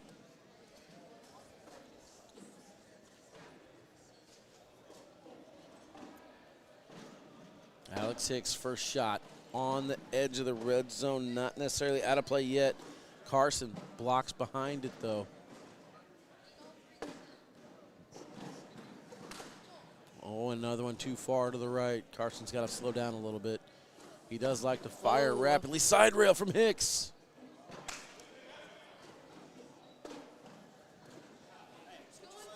Carson still leaving it wide open for Alex. These bags are getting more and more pressure filled. This is round limited because this is the shootout series. Carson able to go in. I believe that's only one more. 7-3. I'm sorry. 7 on 6 to make it 4-3. We got shootout singles and shootout doubles. Those are round limited games. And then we have our normal pro singles and pro doubles, which have no round limits. Games up to 21. It all comes down to this round. Ryan Trader tried to force a block. Carson does him a favor there, though, by blocking. Roll bag number 1 in for Trader. Thorson needs to at least get one of these in. Slick side down. Not exactly how he drew it up, but it does work, leaving the blocker in place. Roll bag number 2 from Trader gets over just enough speed on that one. Again, Thorson slick side down, going for the push, gets the collect. Ryan says, I need to grab that correct, and he does. This is a very difficult shot. Great job there by Hunter Thorson, staying skinny in the lane, getting the push. If you guys are just tuning in, this is for the King Seat match. Winner of this has to be double dipped in the B bracket. On the losers side of this bracket, we got Adam Hister and Trey Birchfield, Derek Holland and Alex Rawls, Mike Ferreira and Damon Dennis. Nobody wants to go to the losers bracket to face those teams. Hard tilt, slick side down, gets the one in hand to go. On the board for the win, in the hole for points. Carson Getty, Hunter Thorson take down the King Seat. Chat when we come back. More King Seat action in West Palm Beach right after this.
Cornhole fans, welcome back here to court number 2. Wally and Allison on the call. King Seat match number 2 getting ready to start. They're finishing their down and backs. Tony Smith and Mark Richards come in as the brackets 1 seed. Vincent Frisch and Austin Cameron over on the other side coming in as the 3 seed. Let's take a look at their pass to get here. Vincent and Austin defeated Curtis Haddix and Brady McBride, then Josh Glover and Justin Duke, Chris Tornado and Brandon Brown, and then Jeremiah Ellis and Ryan Hart.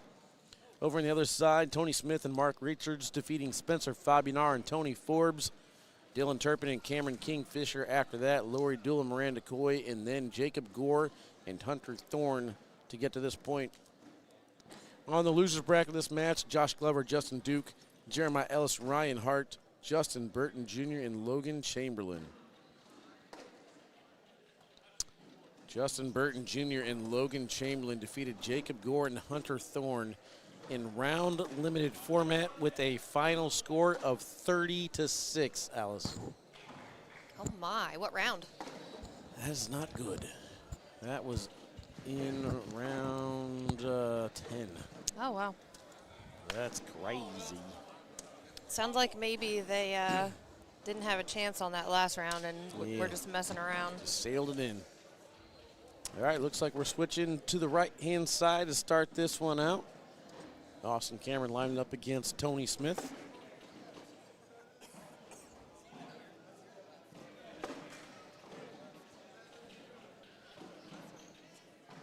In the losers bracket, Jeremiah Ellis and Ryan Hart in the lead 6-2 over Josh Glover and Justin Duke. That is only in round number 7.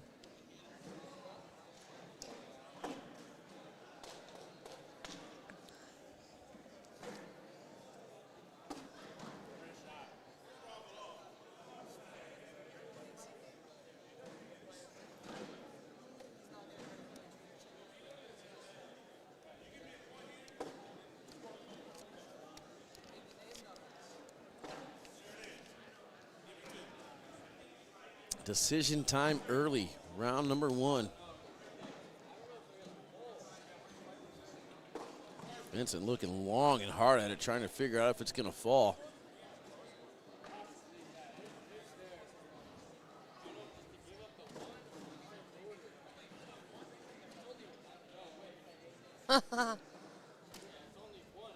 Oh, wait. Having trouble math this early in the morning. Trying to figure out if he should. Everything just fell. Wow. I mean, all that way, I guess it's technically not a timeout because the bags were still moving. So Yeah. yeah, 0-0. I didn't think they were going to fall back in. I think they were going to concede the 1 point before that happened. Man, if we could remember shades of Tony Smith versus Tanner Halbert happening all over again. That was a fun little decision to be made. Yep. That was, where were we? We were in Utah. Right? Yep. Yeah. Tanner Halbert's bags were, no. Tanner Halbert gave up the bag, right? And Is then it one of them two? I can't remember which one, but the bags were still moving. Tony gave up the bag. Yeah, Tony threw the bag like he was giving it up. Tanner Halbert's bags I don't- fall as they started walking down to the other end. I don't even think Tony threw it. I think he had it in his hand. Yeah, he had it in his hand. It was And ruled he was like, a timeout. I'm going to give it up, and went to walk down, and then the bag fell. And so they were like, all right, well, it's a timeout. You're allowed to throw your bag. Yeah, Tanner was That was not ba- happy. that was back when we had one timeout. Remember them days?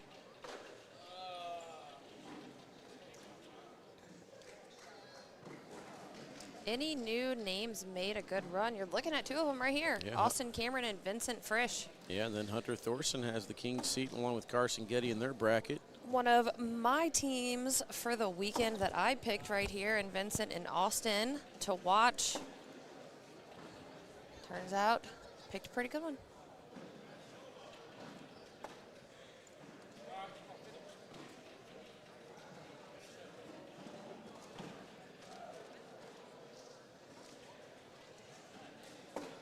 Round number 10 Got it. now over there. Jeremiah Ellis and Ryan Hart in the lead, 8-2 over Josh Glover and Justin Duke. Winner of that match gets Justin Burton Jr. and Logan Chamberlain.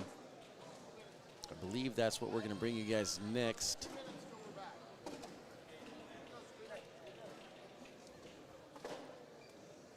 A bracket starting to wind itself down as well. A.J. Sims and Braden Wilson against Kyle Malone and Devin Harbaugh next on ESPN+. On the loser side of that bracket, Trey Hunt and Bobby Hunt will take on Eric Davis and Matt Sorrells, and that's it. Those are the final four teams. It's another one of my teams, Eric and Davis. I had 256 teams in my prediction, so I'm doing great. And then Trader and Hicks, my third pick. Speaking of Trader and Hicks, they are in the B bracket loser final, waiting for either Derek Holland and Alex Rawls or Adam Hissner and Trey Birchfield. That is going to be played on court number 7. Frank Malone and Jamie Graham getting ready to begin on court 11 against Caleb Avery and Vanessa Fillingham. Winner gets Jackson Gordon, Sammy Soto, Corey Gilbert, and Dean Norton. After that, Zach Scheibner and Gage Landis hold down the king seat.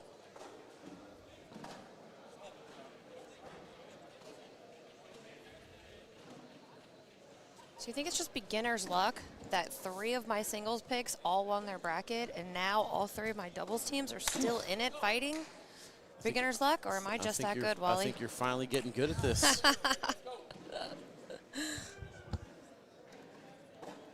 Blind draw, women's, juniors, and seniors action later on today.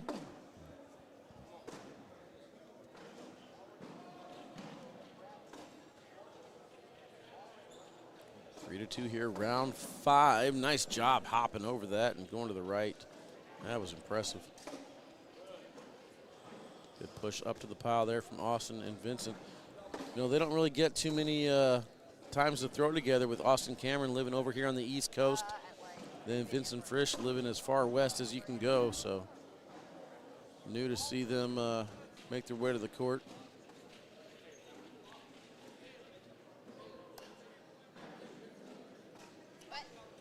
Tony taking a timeout here as there's I guess, a flash in the background that kind of distracted him. Ooh, Haley with their camera. That's a cheap camera. She said they're fine. They're fine. All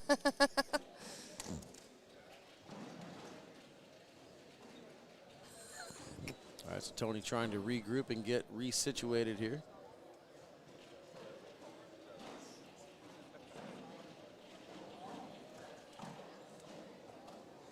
Mitchell checking in, says, let's go, Austin. Will Trey and Bobby be on the live broadcast or ESPN Plus? I don't see Trey and Bobby anywhere. Are they still in the brackets? Let me look. I don't think they are. I think they might be playing their stat game, which means they're already no. eliminated. They're playing on court 3 right now. They're playing Oh, Eric they're Davis still. and Matt Sorrells.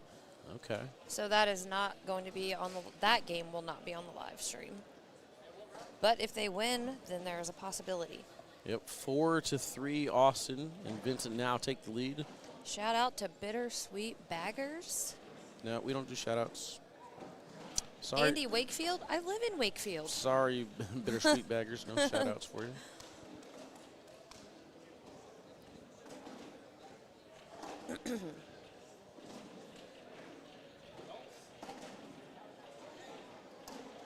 Vincent not happy with that bag.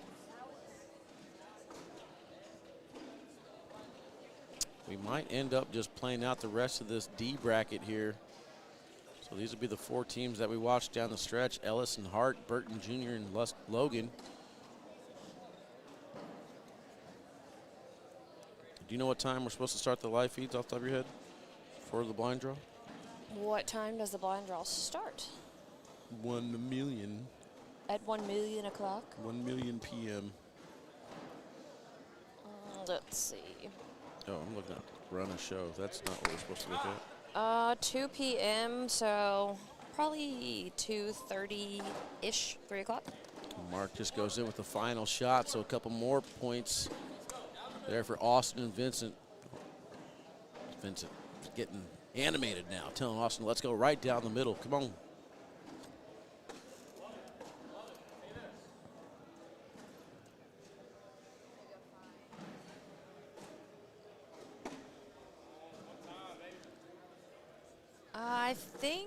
I think if Austin and Vincent win this game, that would be considered an upset. Yeah, I mean, rookie season against the number 1 and 2 players basically the last couple years. MVP runner and runner-up, or champ and runner-up, I guess. Listen, I knew they had it in them. That's why I picked them. Let's go, boys. Here we go.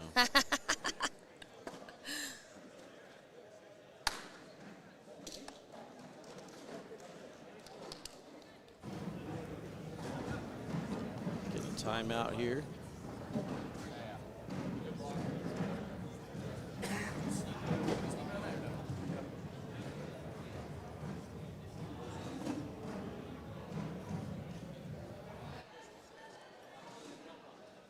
Where are the loud talkers at? Can we get them over here? These board mics aren't picking up anything. These are actually like conference room mics. that we're trying to angle and make them into board mics, but it's just not going to happen. Well, if they're conference room mics, then they should pick up more than what a normal mic would. Yeah, but the problem is they're picking up like everything bouncing off the walls and stuff like that. They're not directed. Didn't get the rollover like he wants. So let's see if Tony can sneak in here. I think there's enough there to get that push to collect. If he hits it perfectly, he can get a couple points out of this round. Make it 6-5, get Mark first throw going around 8. Brian B in the chat wants to contact you, Wally.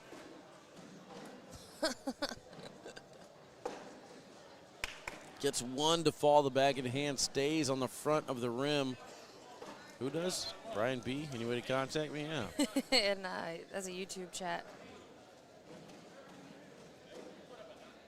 I'll be in Westwego. Feel free to book a plane ticket. Come down there. Have a face-to-face conversation. Watch ESPN broadcast. What am I following?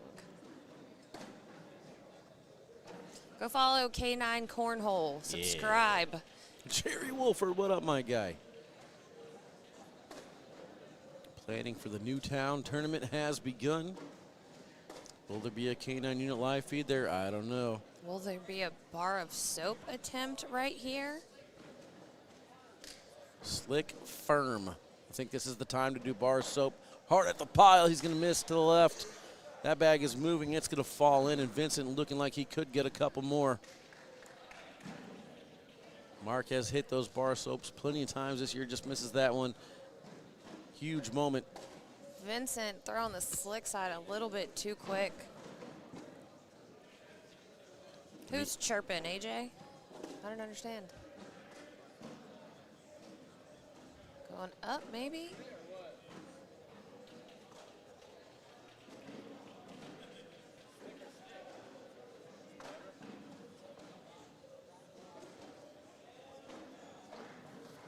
I think this is an airmail all day.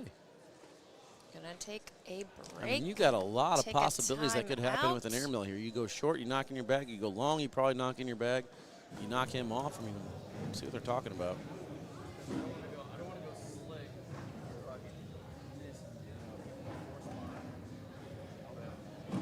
Tony's gonna help him out a little bit.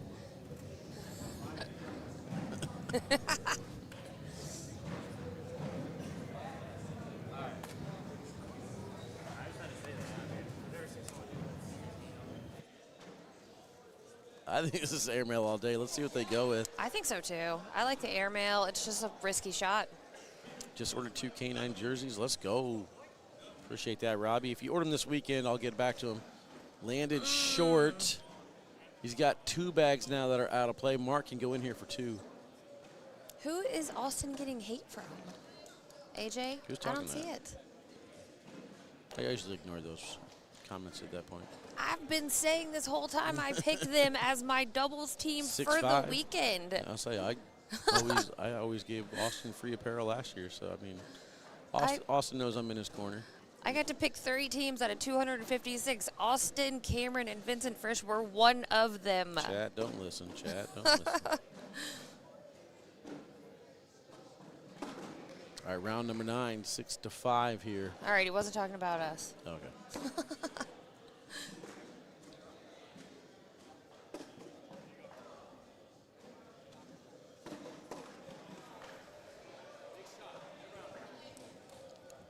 A shot right there is going to get Austin to step out a little bit. Might be too far to the right. Let's see how Tony wants to play this. Tony's trying to get a couple more out of it.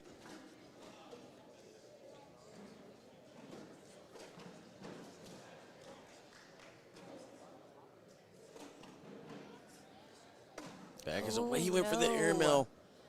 It is deep. I kind of like just going board here. And just if get you're not, one? yeah, I mean, well, I mean, like not go board, but throw finesse. You know what I mean? Yeah. Make sure that stays on the board. Oh, my. He almost knocked that bag in for Tony. That's fine. Phew, gonna pick up a point. What I was trying to say is like throw a slick side, but throw it a little bit more elevated to see if you get that. See if it'll just sneak Strip in, yeah. But yeah. you want to make sure you get that point. That is a huge point, making it 7-5. That allows Vincent to have the cushion of missing without losing the game. Oof, Could force overtime, but we're looking for a 4-bagger here for Vincent to win it. Someone says, Wally, would you take Braden Wilson over Mark Richards as of now? No. I would. I did this weekend, and he won his bracket. No, I got Mark Richards in my fantasy team. I'm going to keep him. Although I was offered a trade proposal that I didn't see until I got back to the hotel. Jeremiah Ellis for Mark Richards. That was before bracket play started, so I'm not sure if he's still wanting to keep that trade offer out there or not, but I would have taken Ellis being one of my sponsored players anyway over Mark just because I believe in my peoples, but You got to. I'm fine either way. If he doesn't want to accept that trade offer, then I'm definitely fine keeping Mark Richards. I think Mark Richards is just getting started. Are we going to have a tie game after this? In the hole. Going into overtime? To force overtime. That bag is going to be in, and here we go, 7-7. We talked about it. That missed airmail for Tony plays a factor there. That could have been game. Austin sneaking in, could have been game for them on the other side. Instead, we go to another overtime. Round 11.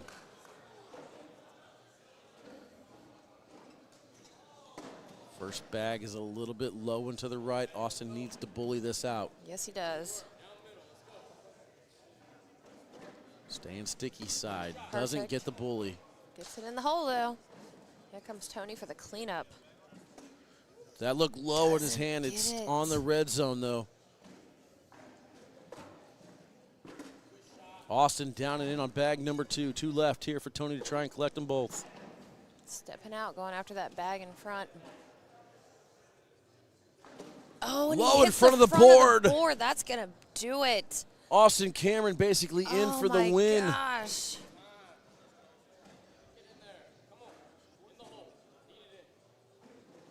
I know, Heather. That's why I picked him. Bag is in, nicely done. He's going to finish with at least a 9. Doesn't even need to throw it. This game is over. My pick moving on. Austin Cameron and Vincent Frisch hold down the king seat over Tony Smith and Mark Richards. We're going to take a break, chat. When we come back, Jeremiah Ellis and Ryan Hart versus Justin Burton Jr. and Logan Chamberlain right after this.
right, ACL Nation, welcome back here to court number 2. We are in the D bracket. This is where we are going to stay until we get to the finals. Ryan Hart and Jeremiah Ellis rocking the Ultra jerseys, taking on Justin Burton Jr. and Logan Chamberlain rocking the BG jerseys. Exciting action over there on court number 1. Looks like Kyle Malone and Devin Harbaugh take it down over A.J. Sims and Braden Wilson, though.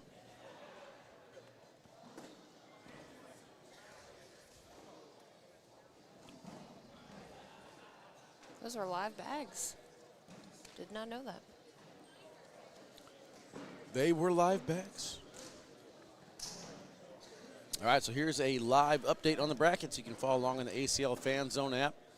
Kyle Malone, Devin Harbaugh have the king seat for A bracket. A.J. Sims and Braden Wilson waiting for their next opponent.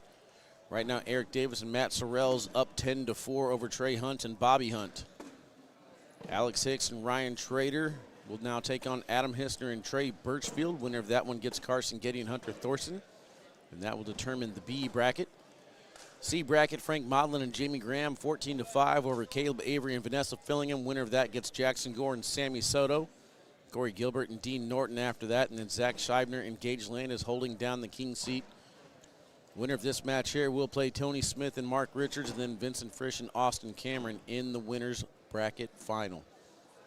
They hold down the king seat and will have to be double dipped.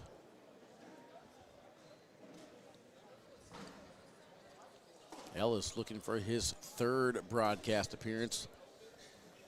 One thing we know for sure, Allison, after this weekend, Jeremiah Ellis is the #1 player in the world. Yep, that's, I mean, winning the Open, winning 2 so far here, doing big things. Everything down the middle and in. Struggled a little bit yesterday, kind of getting his, I guess, rookie feet wet is the best way to describe it. Only in doubles. It's a long weekend. You got to prepare for everything. Can't party too hard. You got to make sure that you stay composed and hydrated and correct food and energy levels, you know what I'm saying? Someone wants to know how you play fantasy cornhole. Very carefully. Don't make any mistakes. Draft the best team and win. And then cross your fingers, because there's nothing you can do after you pick a team. Are you familiar with Lance Hobbs? I believe so. It's my cousin. Is he playing in the tournament, He's your fast. cousin? He's fast and he's furious. Do you have an app that you use to play your fantasy cornhole? It's all in my imagination, Brian. Plays by himself. Yep. One team league. That's how he always wins. It's the only way he wins. Plays by himself. Very much.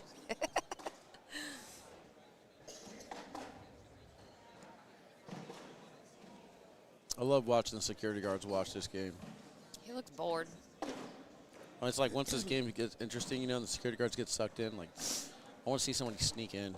The security guard's not doing his job. Corey yesterday he had grabbed Jake's bags and was throwing some over there on one of the courts. And he threw a floor bagger. And the security guy was like, "Are you one of those pros?" He was like, "No." No, not even close. 6 rounds in, this match is flying. Jeremiah Ellis and Ryan Hart running away with it. Mark Richards watching on. This guy said, "Oh, Lance Hobbs really is his cousin. He wants to know if he's playing." Oh. I thought that was like Hobbs and Shaw from Fast and Furious reference. Oh, my. Now, Brian, there's some cornhole fantasy stuff out there. I believe I'm going to talk with Trey and the ACL and Sean and everything. We might have it up and ready to run for the 2025 season. Try not to add too much anymore. We've added a lot this season. My goodness, have we? ESPN Plus, one of the biggest additions and probably one of the best things for the future of this sport and the growth as we continue to make the push towards the Olympics. Cody needs sketch commentating. Sorry, Cody. Family-friendly show. Family-friendly. Keep it PC. Got to talk about these special players, special teams. Appreciate you tuning in, though, brother. Hunter is cool. Super good. Super good. A lot of people give and take. I'm just taking right now. 10-0. Ellis and Hart only taking points. My favorite Wally was that one time you were doing the accent. Gosh, which one? There are a lot of accents. I think it the like Perito? The one time I did the Perito accent in multiple times, talking about around, backward and holding pelota all the time. There it is. That one. Yeah, that one. Haven't had Perito in a long time. Man, Ellis and Hart not giving a break for JBJ and Logan. 10-0 here. 8 rounds in, just dominating fashion. We're going to stay in the D bracket again.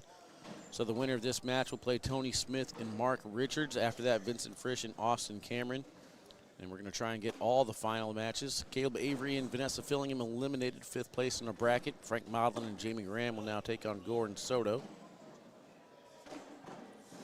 Mason's got us on his phone. He's got ESPN Plus on the TV. He's watching all channels. That's we how love you that. watch it. That's it. If you don't have multiple screens up during pro weekend, you are missing out.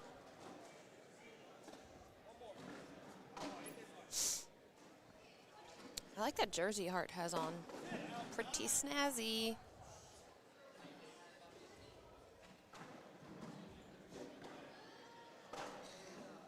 JBJ off the back. I got to talk to Ryan a little bit during the hero shots that we did at the Open. Didn't talk much, but he's pretty funny for not talking much. Ryan's got his moments. Most of his best moments so far this season have been involved where he goes to get me and Jacob Beveridge. Well, then they asked him to do that like Hulk muscle thing, and Ryan? yeah, and he was like, he did it, but he didn't look very happy about it. No, Ryan's a great dude. He's a strong player. He is beyond focused for doubles. He's like, man, I want to win singles. He's like, but I am really putting everything I got into throwing doubles. Him and Ellis have a great bond on and off the court.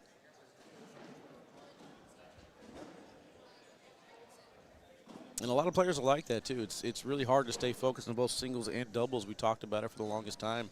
Yeah. Logan Chamberlain was a very strong doubles player. Really looked like he only focused on doubles. Oh.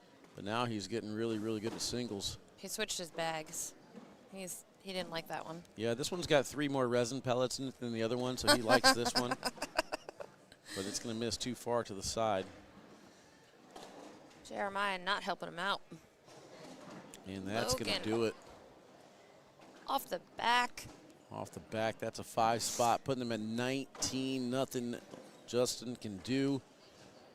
How about Zach Scheibner and Gage Landis taking down the king seat? Yeah. Siva Cornhole out here representing today. It was weird seeing a kickoff battle finals broadcast that will not feature Logan Chamberlain and Justin Burton Jr. Ryan Hart, Jeremiah Ellis win in commanding fashion. Their next matchup here on court number 2 will be against Tony Smith and Mark Richards when we come back right after this.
All right, Chad, welcome back here to court number 2, brought to you by Palm Beach County Sports Commission.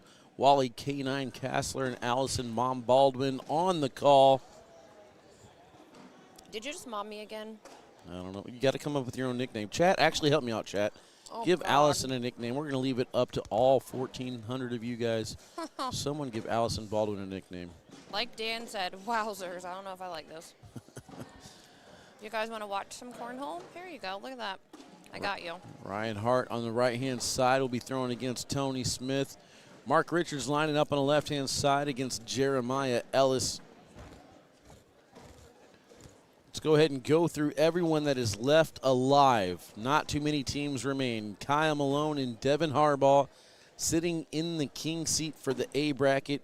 Over on court 3, A.J. Sims and Braden Wilson are taking on Eric Davis and Matt Sorrells.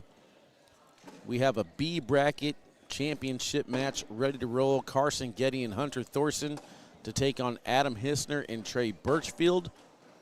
Frank Modlin and Jamie Graham on court 11 against Jackson Gore and Sammy Soto. Winner of that gets Corey Gilbert and Dean Norton, and then Zach Shibby Scheibner in the king seat with Gage Landis, and then D bracket. This match right here, Tony and Mark against Jeremiah and Ryan. Winner gets back to play Vincent Frisch and Austin Cameron for a chance at Shootout number 2 championship. Adam and Trey taking Alex Hicks and Ryan Trader out of the tournament, moving on. Was that up there when you talked about it? Here you go. Good run for the boys, though. Tim says 1,000 watching and only 42 likes. Come on, folks. Tim, you ain't lying. Go. Hit the like button, guys. Come on. Allison Bean Dip Baldwin. Okay. Bean dip. Not sure why, The but heck is that? it's the first one I've seen. We might have to roll with it. It's seen. Look, there's an alley cat. There was an alley. AB. AB, Allie, okay. That's what my sisters call me, Allie. I say AB didn't go too well for Antonio Brown, so you might want to stay away from that one.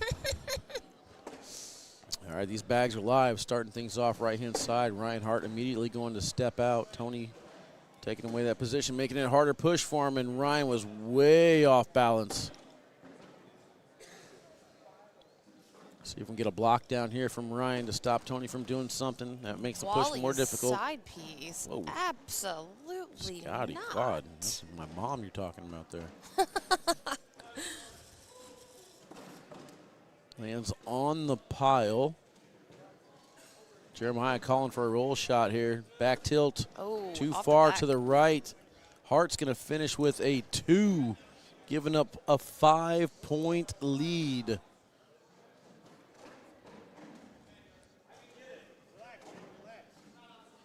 Ellis says, relax, man, relax. It's only round 1. Amanda. Holy. Oh, my gosh. No, this is not Mish. This is Misha's Allison. probably home by now. She's home and probably doing what I wish I was doing, sleeping. Sleeping. Sounds amazing. Big Booty Judy. I play cornhole with Amanda back home every once in a while. Yeah, I'm going to have to run that one by James first, just to make sure it's safe to say before I go ahead and confirm that one. Ellis has everything kind of surrounded here. Tony giving Mark the nod. Misha's doing her hair right now.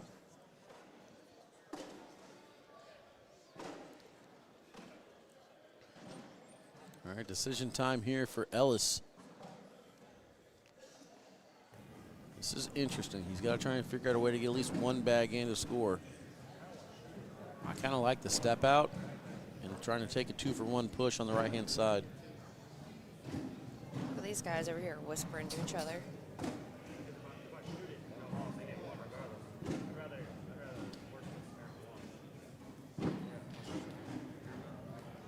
He's like, if I shoot it and they go in, I go off the back of the board, they get one regardless. So I think he is electing to go for that push. Oh, Rolled over. He went for the roll instead, trying to go for like a coin slot. It will not go. Scores remain 5-0. Let's see if Ryan Hart can rebound over here on the right side.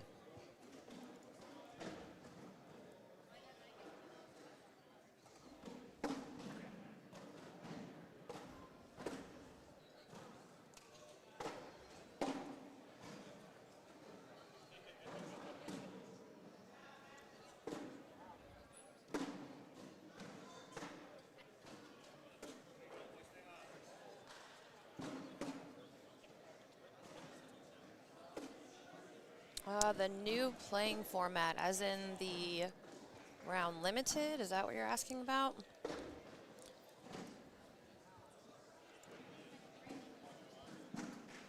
Can you bring your bag over the line if you call timeout? Yep, you sure can, but if you drop that bag on the board, it's considered an illegal throw. Yeah, you can't be taking your bag down there and dropping it on the board.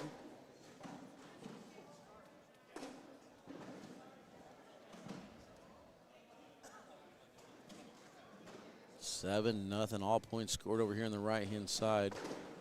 Mark off again to each corner. Look at that land shark. Yeah, Jeremiah doing a great job of kind of controlling, making these shots more difficult for Mark each time. That bag's sitting like straight up and down. Jeremiah looking for another wedge. That one hit the spot, just didn't get deep in there like he wanted to.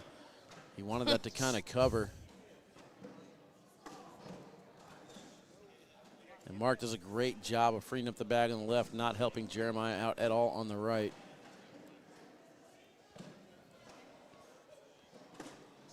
Oh, man, he almost got it. Woo. Went So for the push, didn't get it, gets the bag to fall. our National Pro Series is the same as it's always been.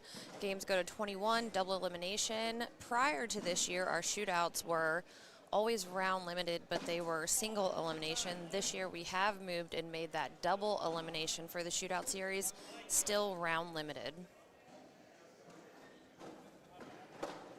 Nipa, I don't believe you. I think you're a bot. Don't Yeah. click on that link, anybody.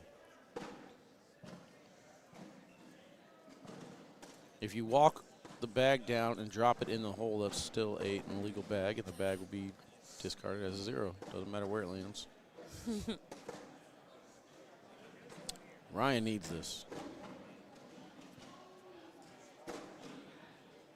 Pushes the bag in front, in the middle, but the bag in hand misses too far to the right. It is going to be another point. So an 8-on-7. Tony gets 1.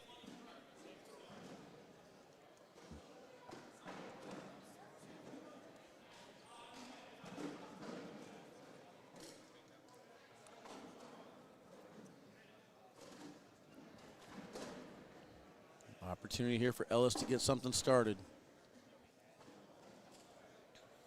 Tony trying to punch his 3rd ticket to broadcast. Wally never had an ice bath. He's too Nope, scared. definitely did it. I did it last night. No, guys you missed it. didn't. I did. I punished myself. I didn't say anybody else had to witness it. Just did it. Trust me. I would never lie to the chat. If you want to see it, type in #IB and you'll get the video link. Hey, 2 at a time. We got 4 rounds on you. 8-2, they're on the board. Round number 7. Still plenty of time to get back into this one.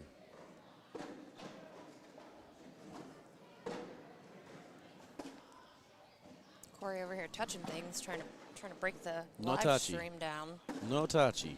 trying to sabotage us.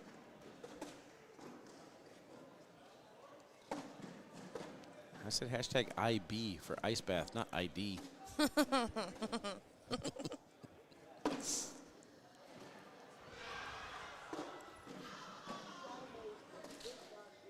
And another miss on bag number 4 for Hart. What is going on over there? Content. I see Jawan over there in the middle of it. 10-2, round number 8.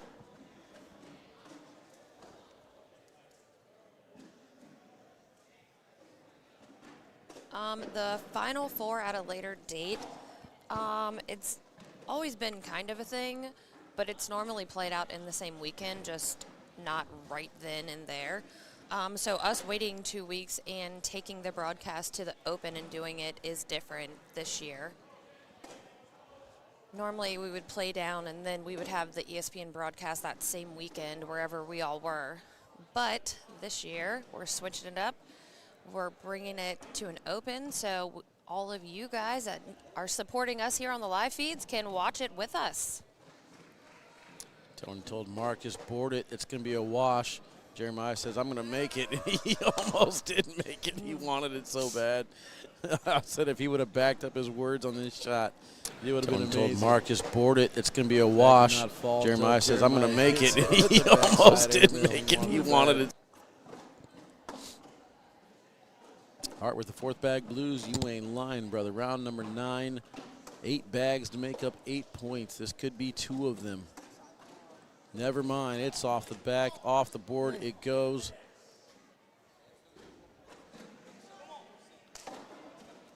Tony just drives through it. 8-6 over here. Birchfield and Hissner in the lead. Scotty, appreciate you. Thank you to you and your crew. Been good listening this morning. Hey, thank you, man. Glad you guys are enjoying the content. Again, if you haven't already, make sure you guys hit the thumbs up button. Helps us out quite a bit. Give us a like. Give us a share. Tell all your friends. Yep, next matchup will be the championship match.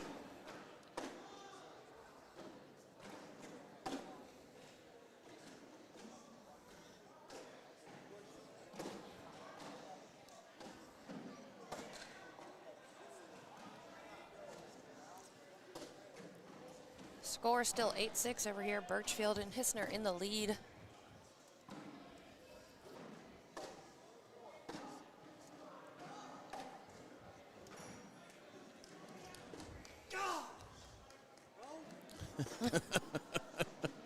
Jeremiah Ellis yells out a big gosh, bro.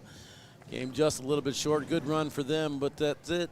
Tony Smith and Mark Richards now punch their ticket to take on Vincent Frisch and Austin Cameron in the finals. Chat, we're going to take a break. When we come back, it's either going to be A bracket or D bracket finals right after this.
All right, Cornell fans, welcome back here to court number 2, brought to you by Palm Beach County Sports Commission. Want to blah, blah, blah, blah. Words. Want to throw some love to all the sponsors this weekend, cornnutsbackyard.com, Mike's Harp, Lemonade, Miller's Ale House, Bush's Best Bean, Seagram 7, Allison Baldwin and K9 here on the call. During the break, taking a look over at court number 1, Adam Hisser and Trey Birchfield forcing game number 2 against Hunter Thorson and Carson Getty.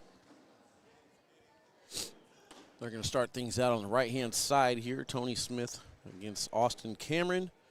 Mark Richards lining up against Vincent Frisch. Update over there for A bracket will be the next live feed for you guys. Kyle Malone and Devin Harbaugh against Eric Davis and Matt Sorrells. You left me on mute. Say what? And then everything in bracket C will be finished out over on ESPN Plus. Oh, yeah? They're finishing things today?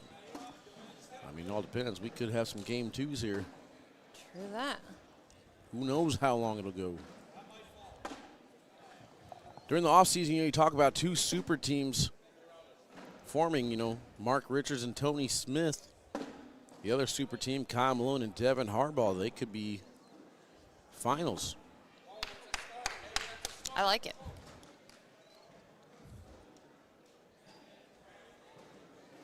Frank Modlin and Jamie Graham finish off Jackson Gore and Sammy Soto 8-7. So now Frank Modlin and Jamie Graham will take on Corey Gilbert and Dean Norton. So if you could pick anybody out of the field of pros to beat Jeremiah Ellis's partner, who would you go with? His super team, other half. All right. No disrespect. Love Reinhardt. I like what him and Reinhardt do. This doesn't have anything to do with Ryan. So this is saying I have no option to keep Reinhardt. This is a chat question. This is a chat I thing. like and would love to see Jeremiah Ellis and Devin Harbaugh. Ouch. We saw them. Ouch. We saw them before in Ohio. They had a deep run, just had kind of one stinker game, and it cost them at the wrong time. Yeah. But I would love to see that pairing next year. And that's mainly because I have a great friendship with both of them, and I wouldn't have to root against them. Devin's a good dude. He. Now, with that being said, I am working my butt off to get Jeremiah. I'm actually going to call Jeremiah's boss. That's how much I want this, because I want Ryan Trade and Jeremiah Ellis to team up for Vegas. I said enough of this Rookie of the Year talk, putting my players against each other. I want them to team up. Yeah. Ellis said as long as he throws Viper R's, Ryan said I'm down. That's what his boss tells him. Everybody has to throw your bags, buddy. Like I said, Ryan Trader can throw everything, though. Ellis and JBJ. I don't know. I think Ellis might get too colorful for JBJ. Yeah, I would probably go Logan out of that pairing. Yeah, Logan, yeah. Ellis likes to get loud. Yeah, and so does Logan. He needs that energy. They might feed off of each other. As long as Ellis doesn't get mad at him for foot fouling when they're partners. First of all, Ellis will never get mad at anybody for anything, and he doesn't foot foul. No, Devin does. Oh, maybe. Let's get to this one, though. You know, at the Virginia Beach Open, Devin called over. He was playing Jacob Gore, yeah. He called an official over, and they both got called for foot fouls. Let's look at this one here, though. 7-3. This is the championship match for the D bracket. Austin Cameron and Vincent Frisch, 2 rookies making a deep run here.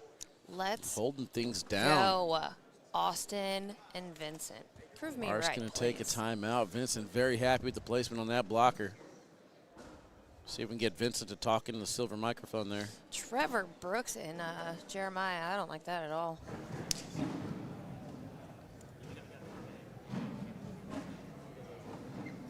I don't like Jordan Power either. That could be fun. But Jordan's he's like a chirpy that people don't like, where Jeremiah is a chirpy that people like. You know what I mean?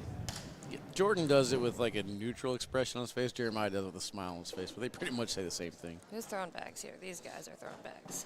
There we go. All right, so Mark's got his answer, what he wants to do. They're trying to figure out a way to get back into this one. 7-3. Jay Rubin's comeback with Ellis. I would not be mad at that. Just to see Rubin back.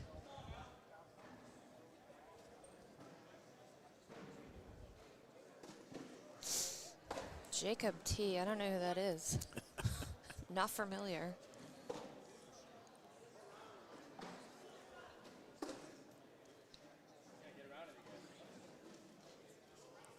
Yeah, I think you hit it.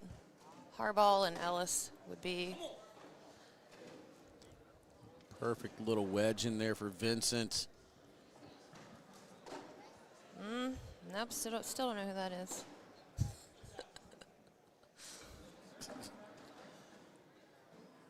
Taking another second to throw that bag. Going slick side. He's going to try and free this up and then maybe get gravity to do the rest of the work. Bag is way into the pile, gets everything to fall. Ouch. Huge shot for Vincent Frisch at the right moment, adding Try and on free to the this lead up here, and then maybe round get limited gravity to do the format rest with of a the work. 13-3 Bag is way lead. into the pile, gets everything to Fall. Ouch.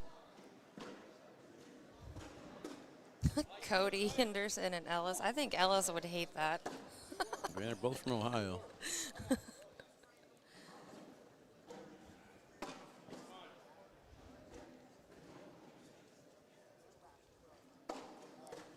Big airmail there for Tony. Let's see if Austin can get this roll placement perfect. Oh, He does not. Too far to the right. They got to keep remembering that this is a round limited game. That went too far to the left. Who gets mad the most? Says, I don't care how you want to do it. Put it in the hole however you want. Vincent Frisch is a chirper. He gets animated for those of you who are not familiar with him yet. Big airmail there for Austin. Finishes with a 6. Tony looking for 2. Airmail off to the side. Too far out of play. Austin escapes with 1 more. I think this weekend who got the most mad is, I think we're going to have to go with a Fisher Hamilton on that one. Yeah, Fisher was a little frustrated. Who was the other? There's somebody else. Well, Can't remember who else got really frustrated at one moment. yeah, there was someone that got really, really angry. But, Too many things have happened this weekend. A lot of stuff going on. what's with the 14 Exorcist to voiced 3. in slow-mo? Turn the sound off. I don't know on how to do slow-mo. that. Like, I don't know what that button is. I think it's on your computer. You got to do it in the audio setting, but I don't know where to go. Are you sure? Yeah, 100%.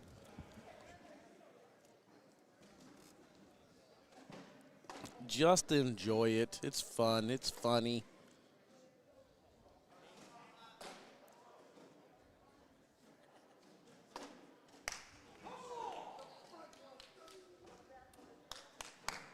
Fourteen to 5, round 7.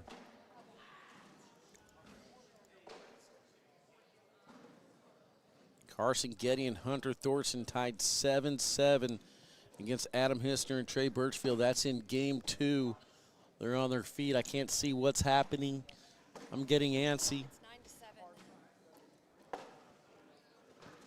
Allison said it's 9. I can't hear you. Use your microphone. It's 9-7. Carson and Thorson up. Let's go. Not sure what they are in round number 9. All right, Tony looking to try and push the pop. First going to throw the blocker.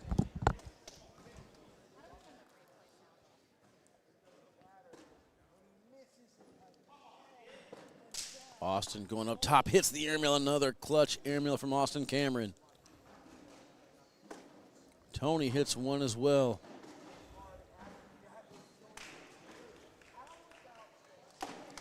Austin with another airmail. Clutch airmails this game for Austin Cameron. And it looks like that is it. Carson Getty and Hunter Thorson have punched their ticket to TV. Unbelievable run for the rookie squad with first-time player Hunter Thorson making pro, teaming up with Carson Getty. Can we see 2 more rookies punch their ticket here, up 14-6. Round number 8. Got Double D over here on the sidelines taking in the action. Damon Dennis, a fan today. He's enjoying everything he's seen around him. Some great action.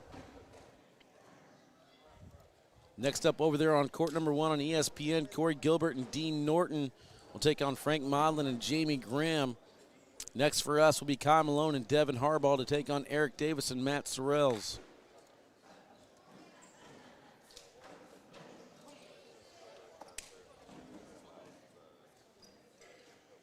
Tony telling Mark to shoot the airmail.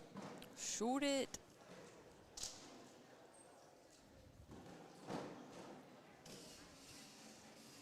Rich in the chat. Let's go, Vinny and Austin. Bag is away off the side. It goes.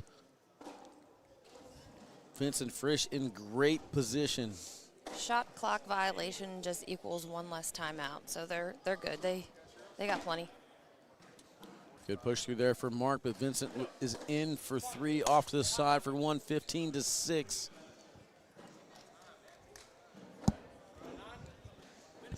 Corey. How about that?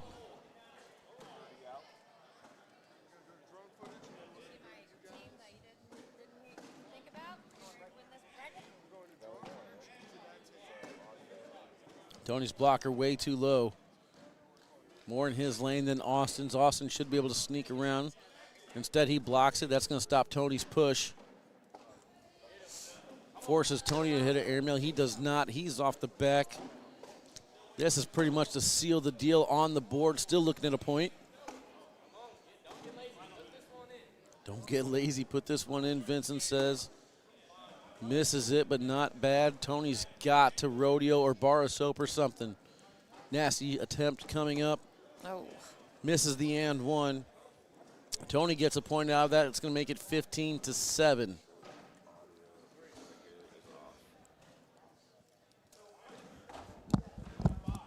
Round number 10 coming up right now. All right. The replay exorcist is gone. Ah. We have removed the audio. Vincent Frisch calls a timeout.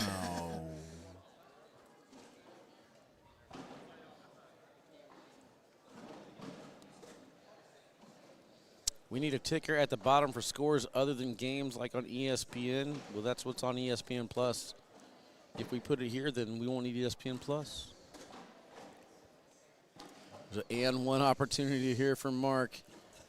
Vincent and Austin don't need to try to do too much. They just need to not give up 8 points. Mark misses the and one. Vincent just needs one bag in the hole to seal the deal.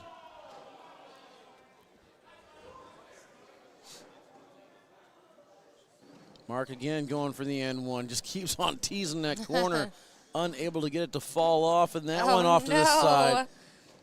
Mark's got to collect his bag. Hoping for a 12-on-4.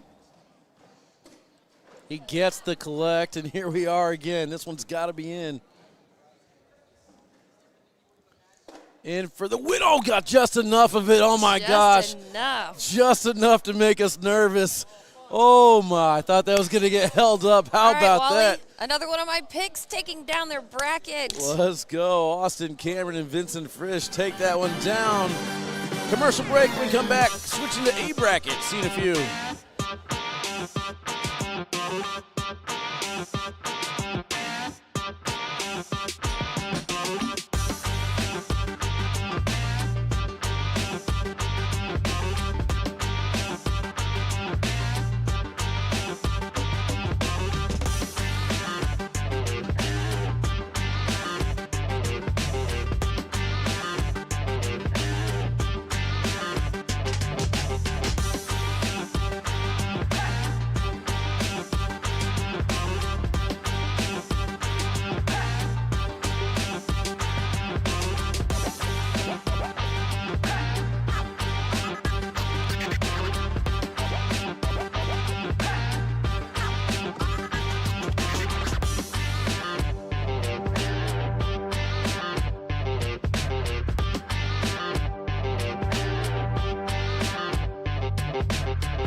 All right, Cornhole fans, welcome back here to court number 2. This is the last match here for the double shootout action on court number 2. The remaining 2 matches to be held on ESPN Plus over there with Trey and Jake on the mic. Of course, the last match has some tablet issues, so we're trying to get that connection, but gives us a perfect opportunity to talk with you, chat. Who do you guys think is taking this one down? Devin Harbaugh and Kyle Malone sitting in the king's seat. Matt and Eric have to win twice. Eric trying to punch his second ticket to broadcast. He's had a great singles run. Kyle and Devin, we talked about the super teams forming. Strong team here for Ultra, hoping that they can make the broadcast. You're just now tuning in. You missed out. Carson Getty and Hunter Thorson. They take down the B bracket shootout double seat, winning that championship. And then Vincent Frisch and Austin Cameron taking down the D bracket championship.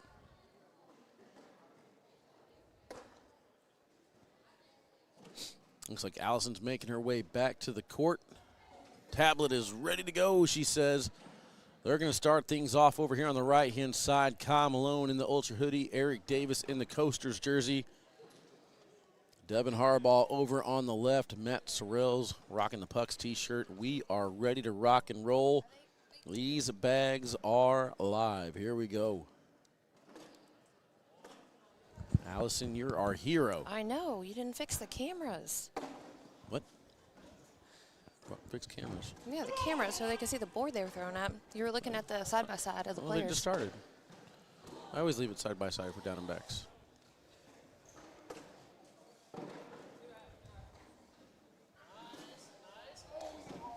Nice and easy. Nice and easy, Sorrell says. Just tap it in. And he Give does. it a little tappy, tap-a-roo. Chad says, Kyle and Devin winning this. Freddie and I are proud of Jeremiah, Amy says.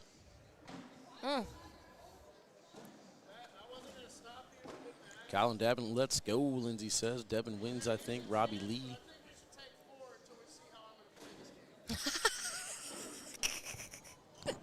You hear Sorrells? What do you say? He said, I think you need to just put it in and take 4 until we see how I'm going to play this game.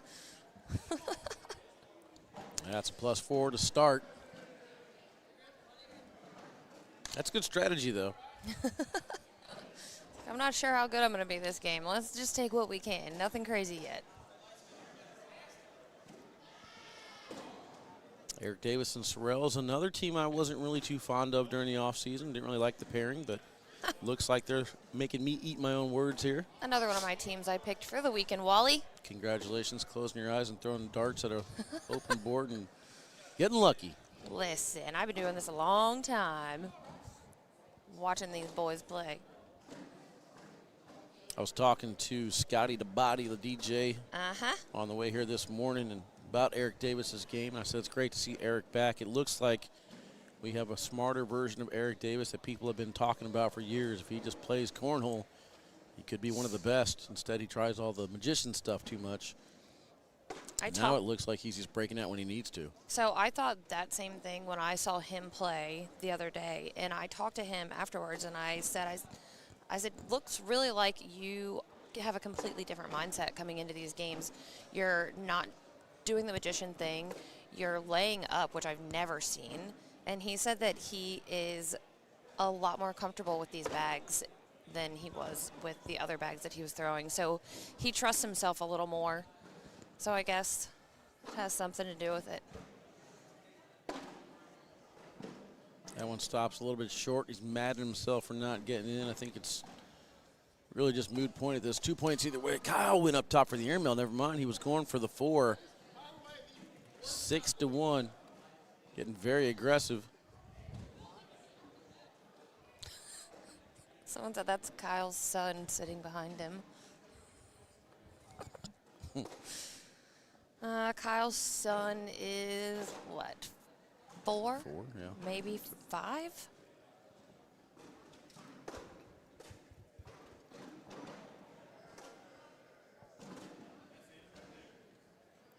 Opportunity here for Kyle to get a couple more if he can bully that one out. And instead he brings it. That's Devin.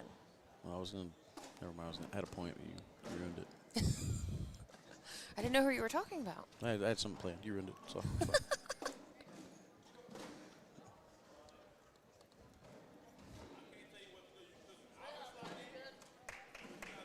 There we go. Their baby mama in the chat. Zane's at home with her. D. Norton getting loud over there on court number 1. Almost 5. That's right, because Luke's almost 6.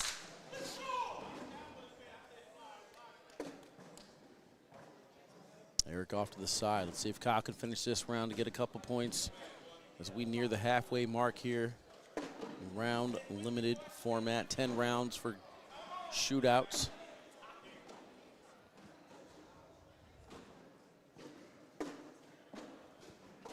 That one to the right. Eric already stepping out.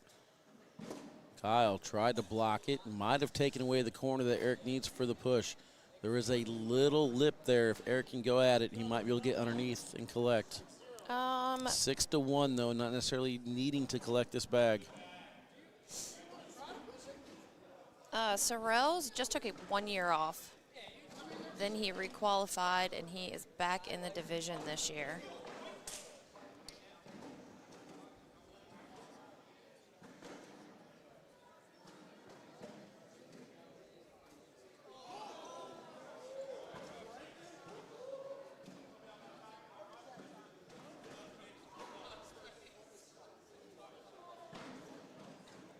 I'm loving watching Damon Dennis watch like a super fan right now. He's got the Fan Zone app on his phone. He's watching this match and then watching what happens over there on court number 1.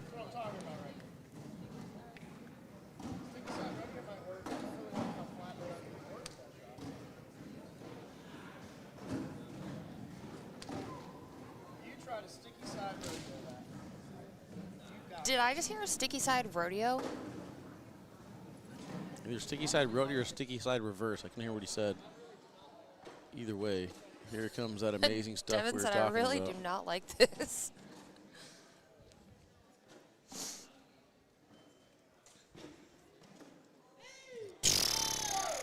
Look at that guy. That is exactly what a sticky side rodeo looks like. Look at this shot. Line drive right on top of the bag. Rides it the rest of the way in the hole. Almost got that other Damon one. Dennis called it a rodeo, and it's here to stay. Big shot for Eric Davis. Keeps it 6-1. The finals will be aired when we go to Westwego, Louisiana, 2 weekends from now at the Open. Hard cut there by Harbaugh.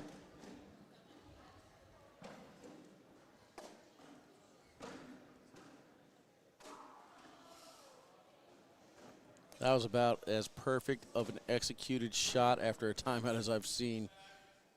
And that shot's not easy. He made it look very easy. Yeah, that shot's not easy at all.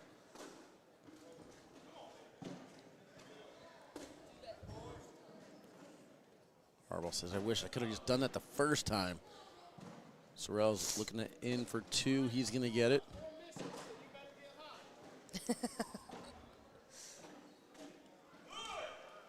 Sorrell's getting vocal, and I like it. Says, I got about 4 misses in me, so you better get hot. 8-1.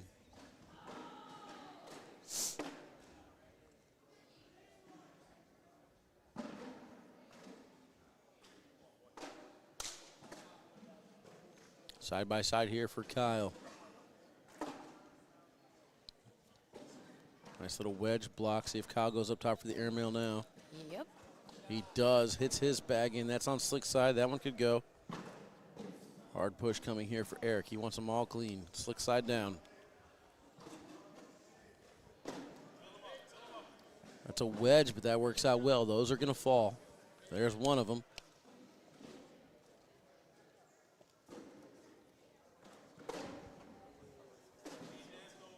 Kyle on top of the pile. That is weird.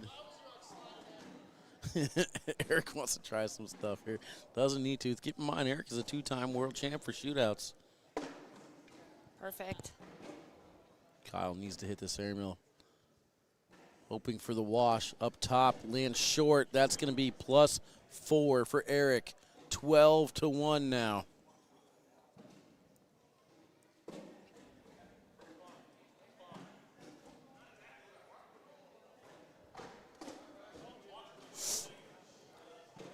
Opportunity here for Harbaugh. Wasn't 100% sure if Sorrell said he had 4 misses in him, but he's trying to bring that one back in. I think he might have been talking about Devin.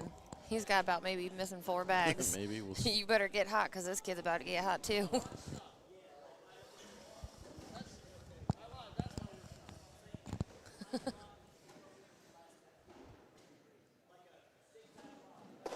Oh, that's not what you wanted. Yeah. Tell you what, how about these lucky bag players heading down to Louisiana, trying to defend their home turf? Yeah. Harbaugh struggling right now with his pushes. This old lady standing over his shoulder right there. She ain't going to have too many more of these misses. Look at her face. Second I talk about her, she shakes her head. Because I looked right over at her and she was like, my God. And Harbaugh's going to have that bag stuck on slick side on the edge. Round number 9. They got to make up 11 points or we're going to game number 2. Give you guys an update over there. Corey Gilbert and Dean Norton up 8-3 over Maudlin and Graham. Who was that? It definitely wasn't Maudlin. Definitely was not. Kyle off a little bit to the left with that one.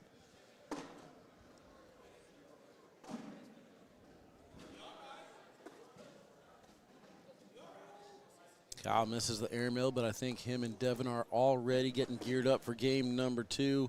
Eric Davis looks very impressive heading into this final match here. Are they moving? Sorrell says, yeah, it's still moving.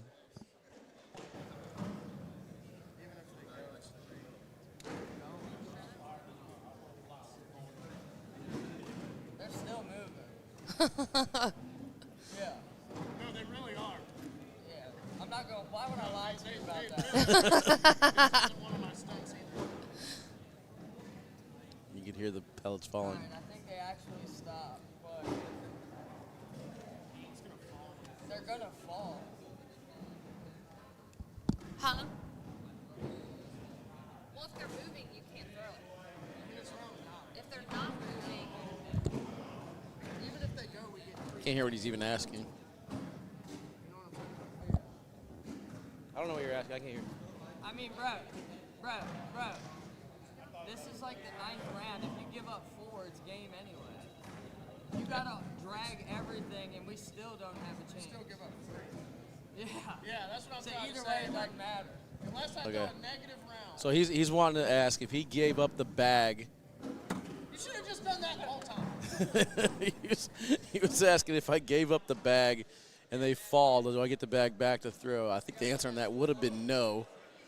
Well, that's But like I the was- Tanner situation that we Yeah, were talking I about was earlier. trying to figure out what he was saying. Then he hits a perfect airmail to drag everything in. Everyone's like, hey, you should have just done that. But Devin, yeah, had the point. I mean, it's 15-1. Kyle had a bag on the ground there, so it's 14 points to make up with Yeah. only max of 12. It didn't matter. Devin just trying to hit a bar of soap or something for grinning purposes. Well, we're going to head to game number 2, chat. Nothing we can do about it. Let's go ahead and take a look at the way the PPR's finished here. Heading into that, Kyle Malone throwing an 8. Devin Harbaugh was a 10.5. Eric with a 10, and Matt Sorrells only missed one bag before that. 15 in, 1 on. There is the spin.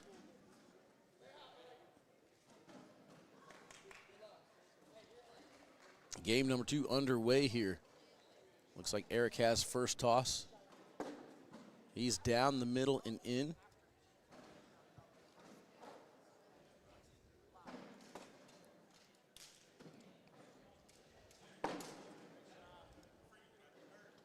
Dean Norton and Corey Gilbert 10-3 over Malone and Graham right now.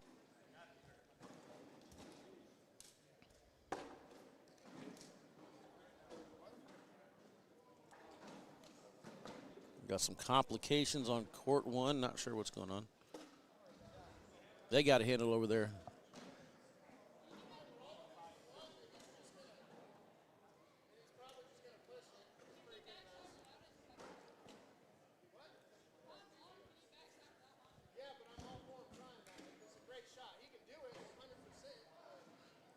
Looks like Davis is thinking about a back block, forcing Kyle to hit a backside airmail. Matt says, yeah, he can, but I'm all about him trying it. Now Kyle's got a bumper on the right side, slick side down, pushing right at the pile, trying to get everything to fall. He gets one of each to go. The bag in hand's going to stay there.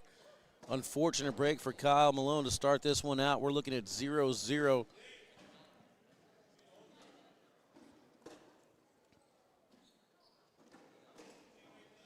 Round number 2, game number 2.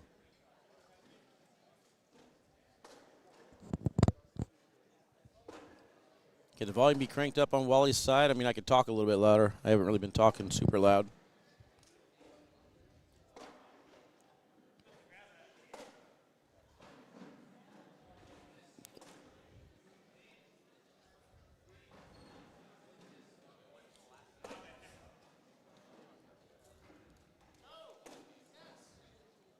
Sorrells thought he missed it. It goes in. Harbaugh in with the final shot there as well.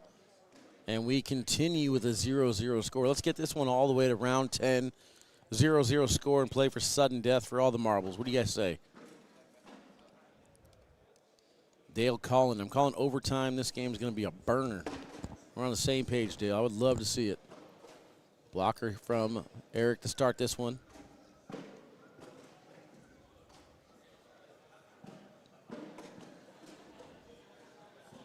There's a back block. Now we got some drama. Let's go. Bring on the drama, Allison. I'm all about it. Let's go. So in that case, if Kyle would have thrown his bag to Devin and they fell, you don't get that bag back because you threw it. Yeah, You don't get it back. you're basically conceding the bag. Yeah, the only reason, like, I would walk down there if I were Kyle, hand the bag to Devin, and pick the bags up out of the hole. That's pretty much the only way to guarantee that. Sticky side into the pile. I missed Kyle's second bag. Did he hit an airmail? Well, there's an airmail. Nice backside there for Kyle. I was talking about the bag thrown.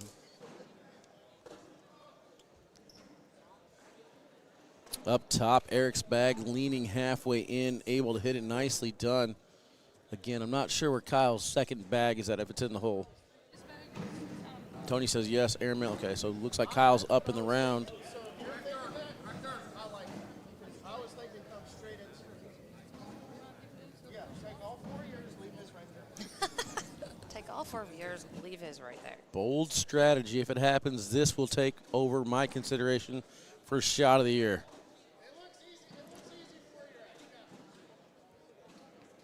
I think Sorrells is the perfect partner to just agree with everything Eric Davis says, because Sorrells is like, yeah, whatever you want to do, bud, I'm fine with it, because this is going to be a remarkable shot if he hits it. Bag is away, slick side down. He'll get 3 of his to go. 1 of Kyle's. He's still mad about the shot. I forgot to hit replay. Kyle sneaks in for the points. Let's take a look at this shot again and see if I can figure out what exactly happened. Slick side down into the pile. 1, 2, 3. Bag number 4 on the side. That was almost miraculous. So, Trey, you are correct. Tony did get his bag back. Different situation. That was singles. Tony did not throw his bag down to the other end of the court. Tony held his bag in his hand the entire time. He walked down to the other end, and then the bag fell. He said, I'm giving my bag up. But technically, you can't concede a bag while there's a bag moving on the board. So Trey counted that as a timeout because clearly the bag was still moving because it ended up in the hole, and Tony was allowed to throw that bag. Yeah, Trey, you don't know nothing. By the way, good run this weekend, man.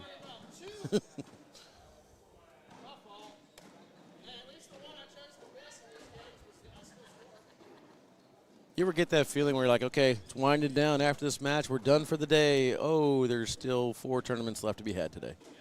And tear down. Yeah. 2-2 round 5. The worst part of it is tear down. That is definitely the worst part.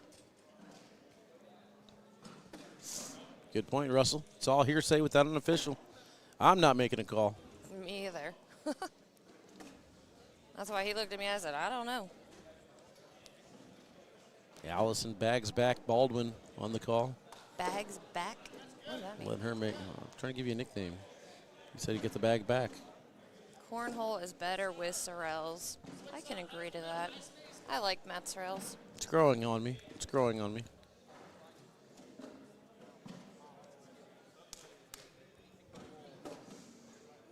Davis able to come across the board to collect that bag. He's in good position. Will that 4th bag fall, though? That's the question. It will not. Another bag left on the rim. 4-2.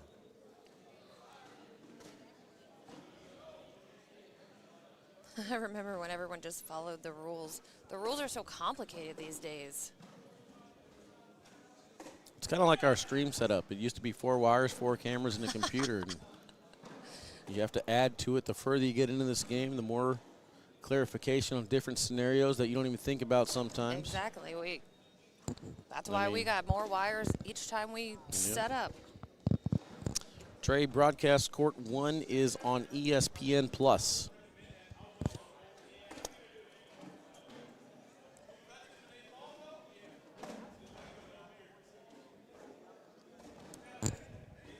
Four to 2.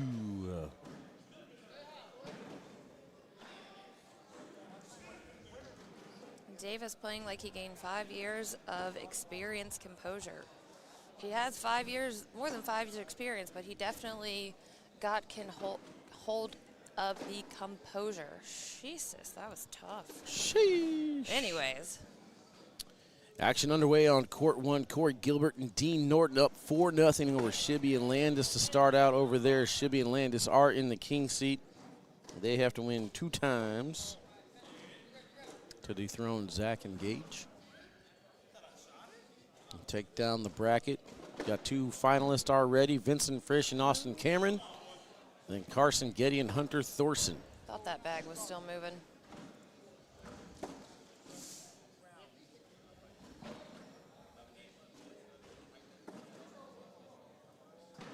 Not digging all the subscription broadcasts. I know, man. It was great when things were free.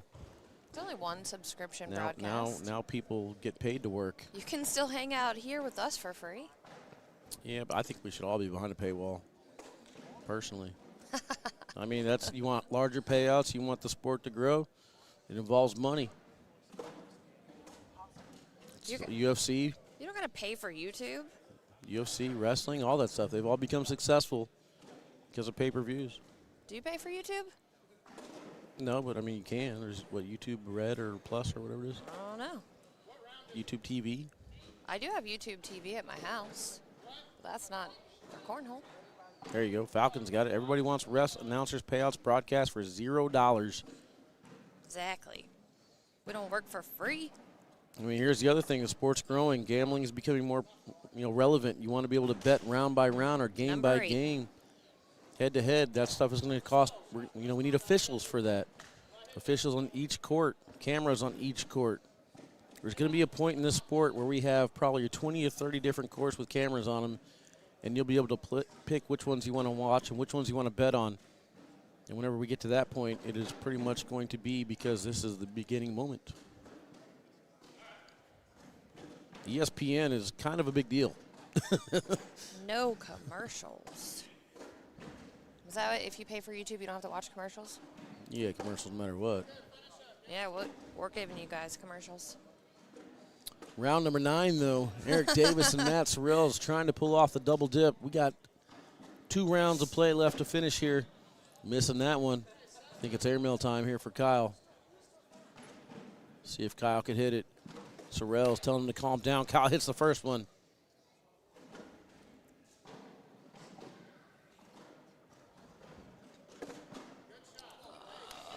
This is interesting. Yeah, it is. The thing is, Davis still has a bag left to go. Let's go ahead and turn off the mics a little bit and see if we could hear them.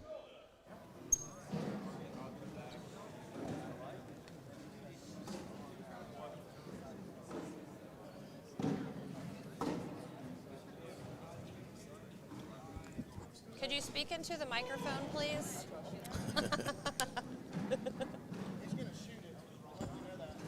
He's going to shoot it. I'm letting you know that. And this is interesting because Sorrells might be playing a little bit of a mind game there, trying to predict Kyle's shot. Kyle doesn't really care, though. He's already got his mind made up. Very, very important bag right here. It is going to be an airmail attempt. Man. Knocks in Eric. Look at Shelby's face over there. Like, are you kidding This is me? unreal. How many bags have been stuck around the red zone? Can Davis put this one in to wash out the round? Hard Yes, he tilts on it, can. nicely done. Final round coming up. Matt Sorrells, 4 bags down the middle to win. At least 3 of them need to be in the hole. If And five, he almost threw out of turn. if 5 out of my 6 teams that I picked win their bracket, we're going to the casino tonight. The whole live stream crew. I am actually down with that. Do they have one around here? I'm sure they do. I'm sure it's $50 minimum tables. We do have wireless mics. We just have not utilized them yet. Yeah, we got to tone those in. We'll get that for the next one. Might even have it in Westwego. We just, it's a scary thing putting mics on these players. Oh, my goodness. Hardball off the side, and that is pretty much it. Sorrells drives through, looking at 4-on-3 right now. The most hardball can get is 9. This game is over.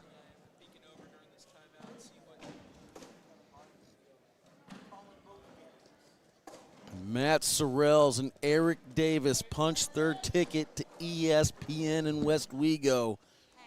Double broadcast. My 6 won their bracket this weekend.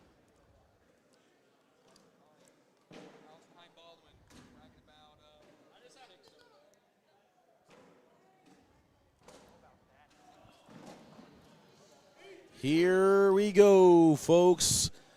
We are winding things down, and this is going to be an exciting finish no matter how it plays out in Westwego. That's going to do it here for us on court number 2, ESPN Plus. They got the final match. We'll be back in a few hours for a blind draw, women's, juniors, and seniors action. I'm Wally Kassler. Allison, it's been fun. We'll see you guys here in a few hours. We out.